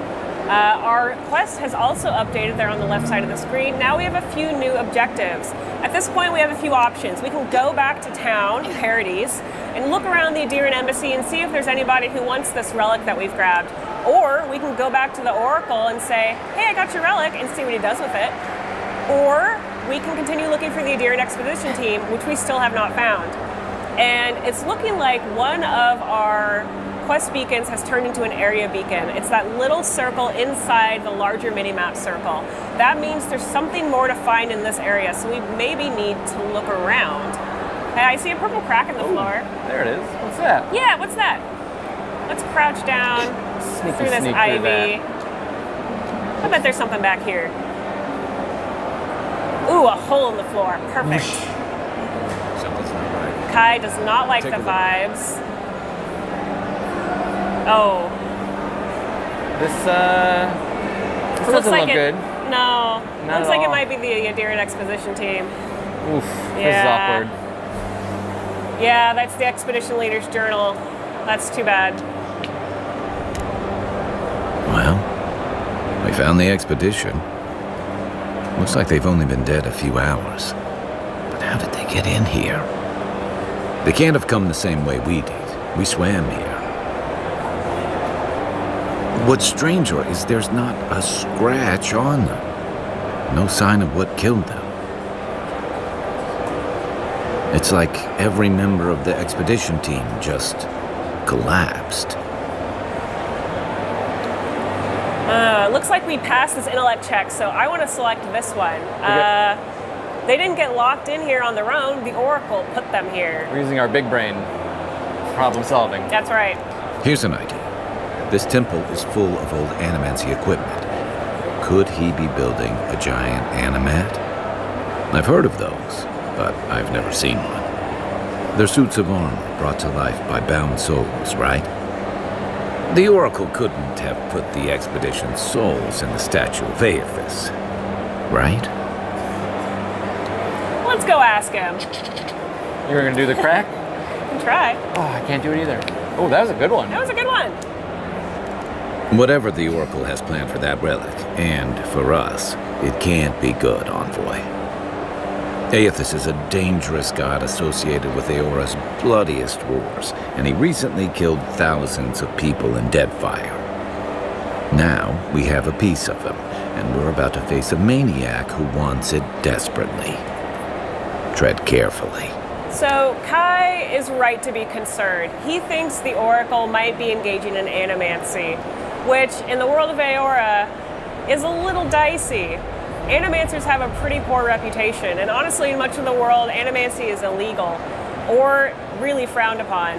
Animancers are soul scientists. They use essence, or the stuff that souls are made of, to enact great magical works in the world, but also a lot of tragic stuff. So let's go talk to the Oracle and see what he has to say for himself. He's got a perfectly reasonable explanation. He seems, It's gonna be on the up normal. and up. Yeah. Those are things that people do. You have been gone some time. Do you carry the splinter of Aethys? I found the bodies of the expedition team in your workshop. Did you kill them? Ah, I did not expect you to be so thorough in your explorations. Nevertheless, I am impressed. As to whether I killed them, well, that is a matter of semantics.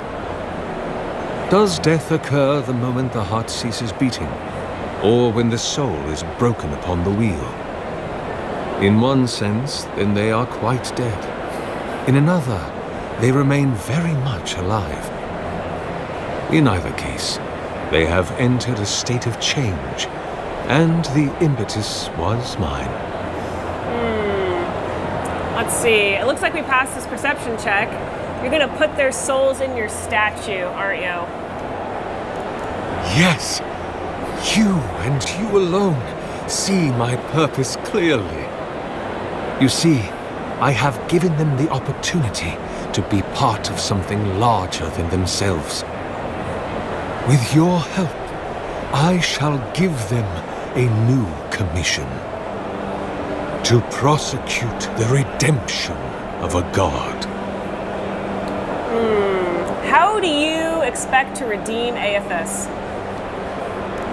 Do you carry the relic I asked you to collect? I do carry it. We do. Excellent. The relic you have retrieved was stolen from Aethys' body. He is bound to it, or it to him. And before the events at Ukaizo, he would speak to me through it. He speaks to me no longer, but I believe he resonates with the splinter yet, as I do. If I am correct, when it is placed in the statue, the magnifying power of the Ardra will draw him into it, and he will be trapped. Locked into the reliquary with a chorus of furious souls acting as his conscience. He will finally begin the work of making right all the wrong he has done. All that is left is for you to place the splinter into the statue's chest. Will you do it? I mean, we could just give it to him and he could go up there and What do do it. you think? We gotta go No, up there I and want do to it do too? it. I want to Okay, do the cool okay, stuff. okay. Yes, I will put the relic in All the right. statue. I want to see where this is going to go. Once you have placed the splinter into the statue... I'm just saying he could go up there and do it. Like, He's 600 years old. Give him a break. He's got brittle bones. All right. All right, guy. This time I'll bring it up there, but next time, It's your turn. yeah, you're gonna fight the skeletons. All right, let's hop up on the scaffolding. Get the relic in there. Nice. There we are. Now, to fill the statue with essence. Do me the honor of pulling the lever, just there. And my lord will All right, let's do return it. to face justice. Any moment. Oh. My god, Aethys. Are you there? No. It's not working. How long was he working on this again? A few years. Oof, this is gonna be awkward conversation. Yeah. Let's see what he has to say. My Lord Aethys has not returned. Something is missing from my design. Something I did not account for. It must be the chime. Without its ringing, he cannot hear the statue's call. My cousin, will you join my holy work and lend your chime to the cause? So this chime that Sargemus is talking about is unique to godlikes. Only godlikes have a chime. It's what the gods give them before they're born to mark them as their own. As a godlike of Aethys, Sargemus has a chime given to him by Aethys. As a godlike of an unknown god, we also have a chime. So what he's essentially asking us is, will you give up what makes you special and die for my experiment? And at this point, we have a few options. We can say, sure, Sargemus, I would love to die for your statue. Or we can try to convince him that actually he should die. As a godlike of Aethys, Aethys is probably going to want his chime and not mine. Or we can attack him. I kind of want to attack him. You want to attack him? I want to attack him. He's got a glowing sword. I want that sword. Yes, we've been too nice to him today. There's nothing to fear. You won't feel a thing. Give him a moment to get settled. Ooh, he's fast. He is fast. See, he's just acting like he's old. He's not that old. Building up some good stun. I'm a little out of breath. Ooh, I'm out of breath. Sir, please stop. Kai doing some work. I'm no. okay. All right, second wind is activated. Second wind. We're up. See, still not a death. Down but not out. Not a death. Bristling Frost activated. That should do some There frost we go. accumulation, Arcane Veil, and Corrosive Siphon. Nice. Kai will take some of the aggro. Kai's using his companion ability. Now he's drawn the aggression. That's going to be really helpful for us. Grenade action. A little power attack, grenade. Boom. Kai gets that. Oh. Perfect. Perfect. Well done. He'll put that in. Well done. Oh, thank you. Let's loot his body. Yes, definitely. Yeah. All right, he's got a great sword. Last Light of Day. Can we equip that, please? Of course. Ooh. Beautiful. All right. So that's not the end of this quest, but it is the end of our time together. So thank you so much for looking at Avowed.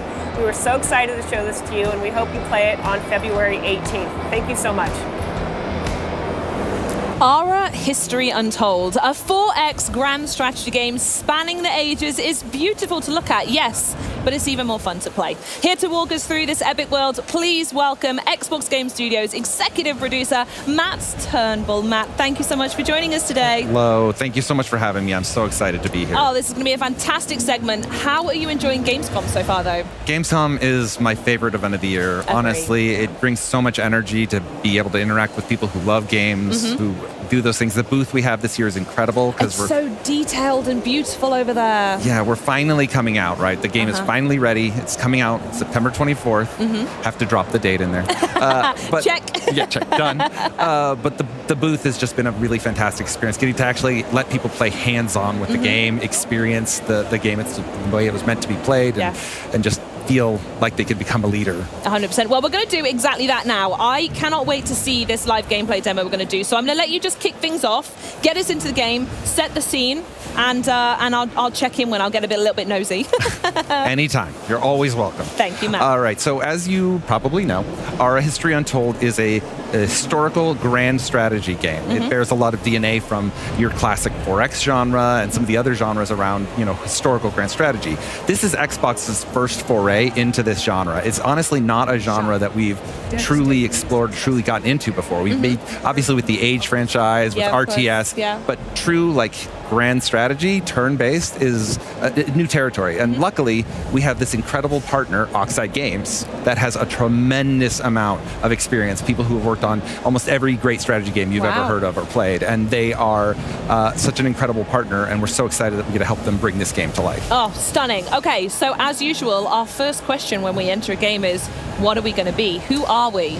Yes, so right now you can see I've got Shaka Zulu here as the head of the Zulu Empire. He has all these different interesting abilities. We have 10 leaders here at Gamescom. Now, when the game launches, we'll have over 30 leaders available to play from. Wow. But we only brought 10 with us to Gamescom this year. So you can fit in the suitcase, I get it, yeah. Exactly. Just gonna make room. So right now, I think for today, though, I will play Nefertiti. Lovely, okay. Why Nefertiti? What's the choice there? So if you look at her different abilities here, you can see things like farms and their upgrades provide additional food per turn. She gets big bonuses if she's next to rivers, as kind of a reference to the work on the Nile. And then as sort of a person who is very famous for being a royal wife and a queen that pushed the religion of the worship of the Aten, the sun, she had this opportunity to have these awesome religious abilities. So when you found a religion with her, it spreads faster and you're able to move it more. And in those early eras, it can be very, very powerful and a really strong source of prestige, which are the points you need to win the game. Interesting. Okay, let's crack on with Nefertiti then. And here we go. This is my favorite bit, map building. What do you suggest we go for today? Well, we've kind of pre-set up a map that we think will be a good show for us. We've got 8 nations on the map. We have average sea level. You can change everything in the game from the temperature, the humidity. The humidity, wow. Even the axial tilt. And so this is one of my favorites because when you imagine, the Earth, you know exactly how it's tilted to the sun, right? So pretend that it was like a planet that was more tilted. In that case, the map it would generate would have a much hotter area, a much colder area, a broader cold area, depending. So it generates all of those things based off of that. Now, you get a deterministic seed, which is basically a number that you could put in, and as long as you have the same options at the same seed, it'll generate the same map, which means that if you fall in love with a map, I fall in love with a map, we can share it. Oh, I love that. Okay, awesome. What was the size of the map we went on here? Because I know, especially when we call this a grand strategy game and referring to some of the other games you've mentioned already, map size and scale and detail is so important. So A, what are we doing today? And B, what options do you have there? Yeah, so honestly, the game has a number of different map options. At its largest map size, you can fit up to 36 nations on there. Whoa! All at once. Goodness me. Thanks to the power of simultaneous turns, which is one of the unique innovations in ARA, the players are able to all take their action within the time term, whatever the time limit is you set in multiplayer and in a single player as long as you want. And then you submit the turn, and all the actions resolve simultaneously. And it goes, okay, interesting. And so you can play with 36 players, and it's totally functional. Doesn't feel like it. It wouldn't really work to play 36 players one at a time and over time at a time. Yeah, with a cup of tea, like, come on, lads, I would take off for a while, and then come back, and it still wouldn't be my turn. Absolutely. So what's this exposition that we just got at the beginning of? And also, Act 1 is an interesting thing to read. Yeah, so in our History Untold, the game is broken into 3 acts. Okay. Now, you play the same leader from the very beginning of the game all the way to the modern era. When we say a History Untold, what we're talking about is the untold history of this alternate Earth, this alternate life of this alternate ruler. And so you play the same history, you play the same ruler, the same nation. Okay. You take them from the beginning of the first agrarian, the first farms, all the way to the modern era, and even a little bit into the singularity age. Oh, God. Okay, well, let's together. jump in. I want to see this first bit, and I'm picking up on that singularity bit because that sounds wild. All right, so one of the first things you probably notice is that ARA has a kind of a different presentation. A lot of these games are inspired by board games, hexes, tiles, and I love those. But with ARA, we really wanted to deliver the player fantasy of being a leader of a real world, the choices you make. And so there are things like organic borders, so where the river goes is where the natural borders are. Oh, I love that. And you could do other things like, if you zoom out and look around, sometimes you'll see mountain peaks out in the distance because your people could see those mountains. For right now, though, it looks like we have a nice little temperate forest here, some plains that are lovely.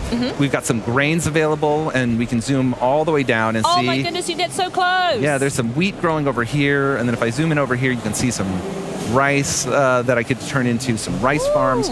Over here, it looks like there's some dangerous predators, in this case, some wolves. Oh, interesting. Okay. Well, do they move freely around the map, or would you go to engage them over there? So you have to hunt them in order to be able to take advantage of this area. Luckily, in the early areas, I have this scout, which is a unit that can go out and do some great stuff. So I'm going to send my scout there. Oh, wow, it's zoomed. You can see how with simultaneous turns, they haven't made their full move, but they've indicated where they'll go. Interesting. Okay. One of the fun things about simultaneous turns is you can cancel orders at any time. Oh, wow. And so the game has the depth and complexity of like a grand strategy game with layer after layer after layer. As you set up all your moves, you'll see what all the impact will be, and then you can go, you know what, actually, I'm going to wind it back. That's good. And none of it will go off until you hit end turn. So let's go ahead and get our scout moving. and make one other big decision that we make at turn 1, which is what to build. So interesting, yes, because there's decisions are very, very important when it comes to these strategy games, and I'm sure we're going to go through quite a lot of them anyway. But what's this first one that players are going to meet as soon as they start? Yeah, so the very first thing you have is you have the ability to improve your cities. Now, Ara is a game about people. It's about your citizens. It's about their quality of life, you know, their happiness, their health, their education, and you improve your lands with what we call improvements that can do things like improve their quality of life or provide them with additional housing.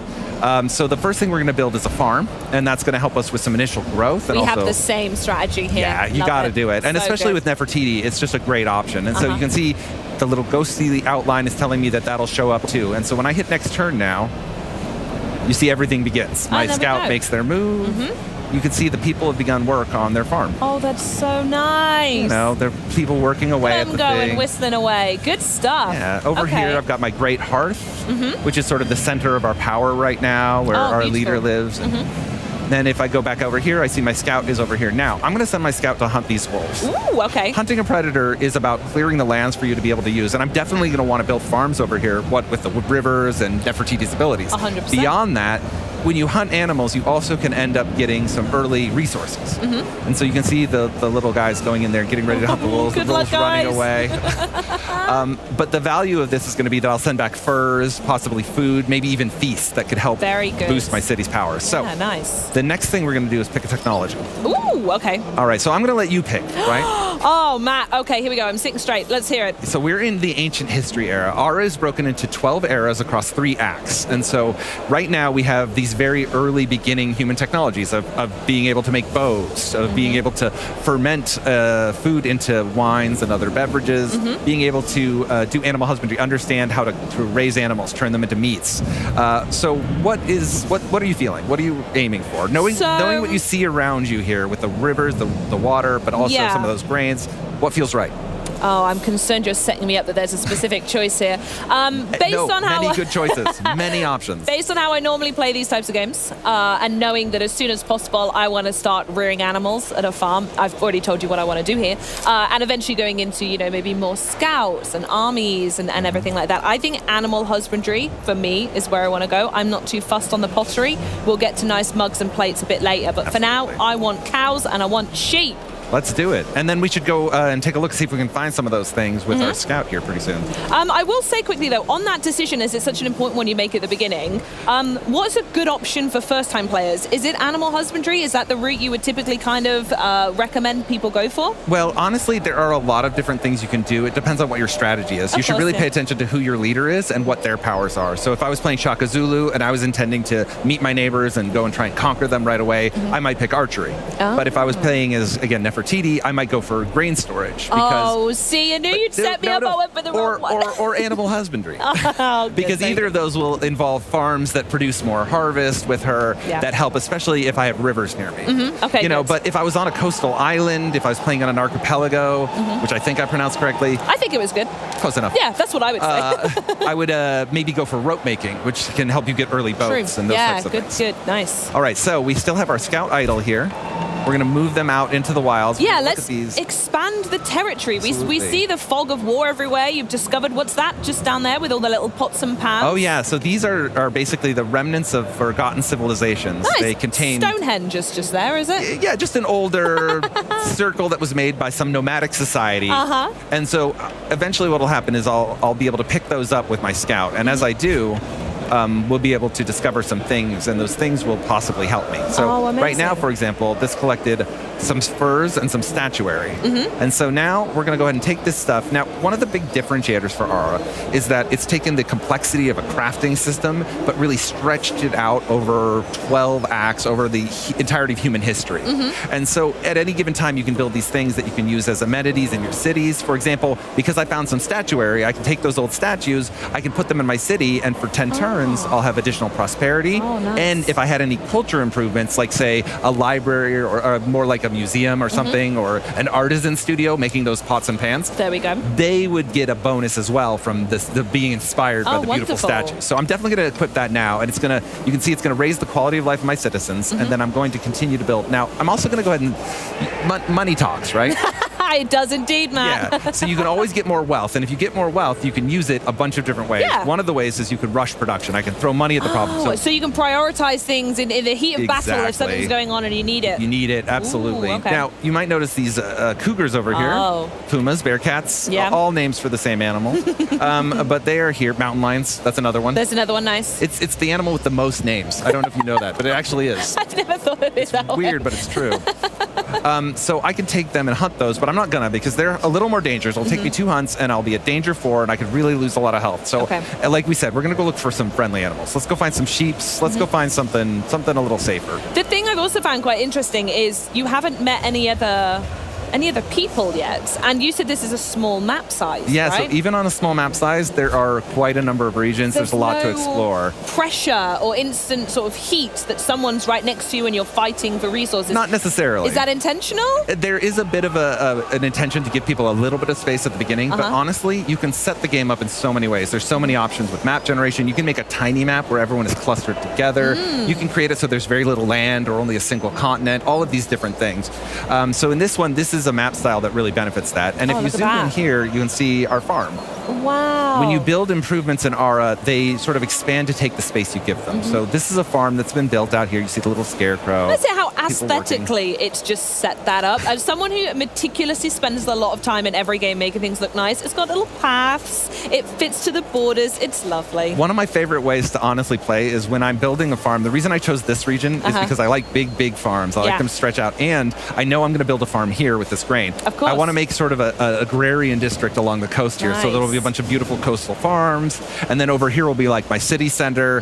You can kind of play the game almost as a sandbox at the lower difficulty settings and really just build, the nation of your dreams. And I suppose the most important question is, what's all this worth? What is the end of the game to conquer and wipe everyone off the map, or is it to have the most farms and to have killed the most cougars? I know you mentioned the singularity, but what is that point? What are you trying to do along the way? It's a totally valid question. It's really good. To win an Aura History Untold, your goal is simply to become the most prestigious nation on the planet. You want to earn the most prestige. You want to be a nation that is known to the ends of time and that everybody will learn about and talk about all the way throughout history. So you can earn prestige many different ways. Everything you do has some form of an impact. For example, right now, most of the prestige I've earned is from the quality of life of my citizens. I've been providing them good goods. I've been farming, making sure they have enough food and everything. And because of that, I've been slowly earning prestige over time. Okay. When I was to create a religion, the more my religion spreads, the more I empower the religion by having more powers, which are called verses in the game, which give you new abilities. The more of those that I have, and the more that I can convert other nations to my religion, the more prestige I would gain from that. And you can do it through military, you can do it through commerce, and I love the idea that there's someone making notes going, I'll give you a point for that. That was a good decision. Yeah, you can have this prestige. Yeah, you can have this. You're a little bit more well known now. One of my favorite things about the prestige system is you can pivot over time. Okay. In the first act with Nefertiti, maybe I'll work really hard on spreading my religion, but then maybe in the middle eras, in the early medieval ages or something, I'll rush iron and rush into swordsmen and rush into knights and try to do some conquering. And then as I get into the third act, maybe I'll start producing masterpieces. Oh, okay. But you can do all of these things, and then you end up in this stack with the other societies. You can so see. You can constantly see where you're stacking. Absolutely. Interesting. And you can understand how you're earning prestige and where it's coming from and how you maybe could be doing better. One of the other innovations. Forgettable. Very sad. Oh my! If harsh. I ever find myself there, I think I would cry. Well, you wouldn't have to cry for long because at the end. I can boot up a new go and start again. Always, but also at the end of every act, the forgettable nations are actually culled from the game. It is a unique feature in Aura that allows the game to sort of consolidate the world, make the super. So when you get to the third act in an 8-player game, for example, you'll have 4 players, the superpowers. They'll all be what's left, and everything else will have been kind of forgotten to history. In Act 2, we'll lose 2 nations, and then all of a sudden there will be a rush on all of their incredible findings, all the ruins of their nations, all the stuff that was left behind, and people will be in that kind of age of exploration. Wow. Okay, I love that. So what I want to do now is a little birdie told me that you've actually prepped what an end version. Is it? Yes. Is it Act 3 we're jumping to? Is it Act 2? Where are we going to be checking out now? All right, so we're going to go into a Act 3 save that was done where I was playing as Joan of Arc, Fun. Jeanne Okay, d'Arc. nice. who is plays as one of the rulers of France in the game. In the game, they can have multiple rulers of different nations. So, with launch, we're launching with Otto von Bismarck to rule Germany, of course, because we're here at Gamescom. But if you buy the deluxe or premium edition, you get the leader pack that includes Hildegard von Bingen, who plays completely differently. She's a very famous nun from the ancient German times, and she brings a totally different play style than Otto. Oh, okay, interesting. I've got one other thing to show you, and then we'll jump right to that. Oh, okay, right. Ooh. So we've met a tribe. This is an event. Nice. Yeah, so in tribes, when you meet these tribes, you find them out in the wild. They are these small nations. They're named after whatever the region is. So they're sort of inspired by real tribes, but there aren't any actual real individual tribes. They're just made up for that. And then inspired by real life, actual events in history. So in this case, there was a founding myth, and they attributed it to two different things, and they actually had this fight about what was their founding myth. So we've took narrative inspiration about that and created this one, where now they're asking you, should you do the Beastborn Prince myth for their society? What do you want to record in the annals of your great society? Wow, okay. Or the foreign prince myth? Or do you want to say, no, it wasn't either of those. Actually, it was a giant bird, and you're both wrong, and now you get more religion spread, but then you deteriorate the relationship. Here, this costs stone for you to be able to build out the prince myth and create the statues necessary. In this one, you need timber to be able to do the things in the woods to kind of show off what the myth would be. And in both cases, you get prestige, but it's about what you have to spend. Yeah. So what would you like to do? Do you like the Beast Prince myth, the Born Prince myth, or do you want to bring your own? I'm writing my own book here. You're doing it. Tell him to go away. It's fine. I can see it has a detrimental relationship That's effect, okay. but it's fine. This is my world, and they're living in it. It is now the Book of Charlieism is written, and yes. we have that. And unfortunately, that'll mean these tribal warriors might be mad at us. These guys might be a little bit bitter. Is their current diplomatic status? That's fine. It'll We'll be deal fine. with them later. It's Yeah. all good. Right. We don't have to deal with them Take because me to the future. We're going to go to another game. So this is in a bit of a war-torn world. It's in the information age, but some things have fallen behind a little bit because of the amount of war, and now it's kind of settled into sort of a firm Cold War state. But you'll see different prestige for the different rulers, and you'll also see a mix of different layers of industrial, of modern, as well as... I cannot wait for this. So you can see right here, there's a farm that's a little bit different, and we'll zoom out. Whoa! It's so different. Look at that. And that is the city of Paris. You can see the old city walls that were built up in medieval times are still there because you wouldn't see those knocked down in real life. You can see different buildings and improvements. If I zoom out further, you see the world's been much more explored. And Absolutely. you can kind of start to see it from, that airplane view if you were flying over it. Over here, we have one of our great triumphs. Triumphs take up an entire region and build housing around them. This is the Amphitheater of El Jem in Tunisia. It is this incredible Colosseum that was built by the Romans in the ancient times that provides a lot of different benefits to your society. It's glowing as well. Oh yeah, our triumphs, we always throw a little bit of a sheen on them, a little bit of that's magic. gorgeous. And then if we move around, you can see there's some horse track there providing some value. The way, how close you can get down with a camera, yeah, I'm in absolutely. absolute awe. Oh my goodness me. This would be what a wheat farm would look like in this era as well. So the different crops also have different appearance as well. This is a stone pit that's currently producing iron. So Nice. this is sort of an industrial mine, Of and you course, can see the yeah. industrial diggers there. And then you can always go into your nested tooltips and say, okay, iron, what do I use iron for? Oh, I know, I use it to craft telescopes or steel. What do I use steel for? I need steel for a lot my of things. goodness I'm going to be me. using that steel to make a toilet. metal pots, indoor toiletry, different things that I can use as amenities that I can use to craft other buildings. For example, I need these machine parts to be able to make a large particle collider. Or I would need these machine parts if I wanted to craft the SRS 8000, which is one of the world's largest excavators that was ever built. I want one of them, please. Yeah, just one of those. God, there's just no point where you're not informed of the decisions you're making, and you can really take time with it because you as have soon to. as you're done, absolutely, and you can delete the bits and pieces along the way and make it good. Yeah, and you can see the borders here with the German state where we had originally had some wars. You can see the city of RJ still has some military units in there. It also has some interesting things. There's a triumph here. I think we have the Statue of Liberty. We have a lighthouse there leading our ships into shore.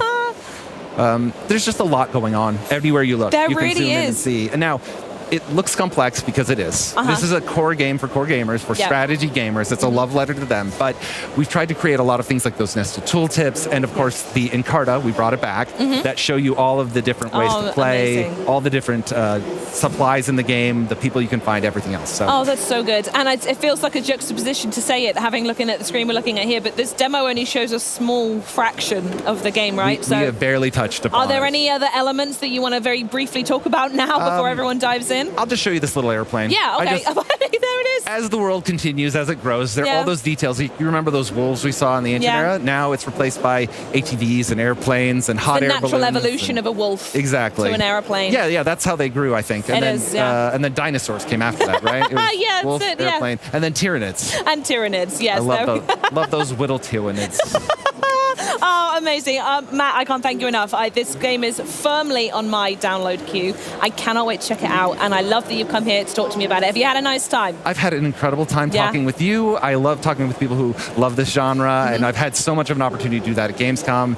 I'm going to continue to do it all through the weekend. I'm going to be in the booth and talking to all the fans and the players, and I can't wait for it to come out on September 24th. You can pre-order it now. You can wishlist it. It's day one in PC Game Pass, of course. Amazing. Another check. Good job. Thank you, Matt. Wonderful. Well, thanks so much once again. You can get your hands, just as he said, on September 24th on PC Game Pass. But we're nearly ready to wrap things up. I'm going to show you one more trailer from the show. It's a sequel of epic side-scrolling proportions. This is Tales of Iron 2.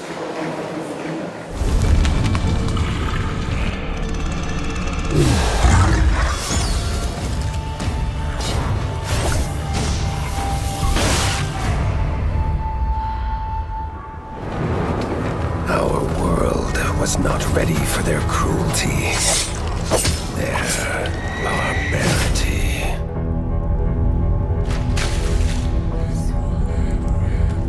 An ancient evil from a forgotten time, a forgotten place.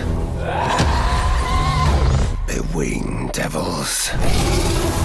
They feast without fill, kill without reason, and will not stop until the world burns in blood.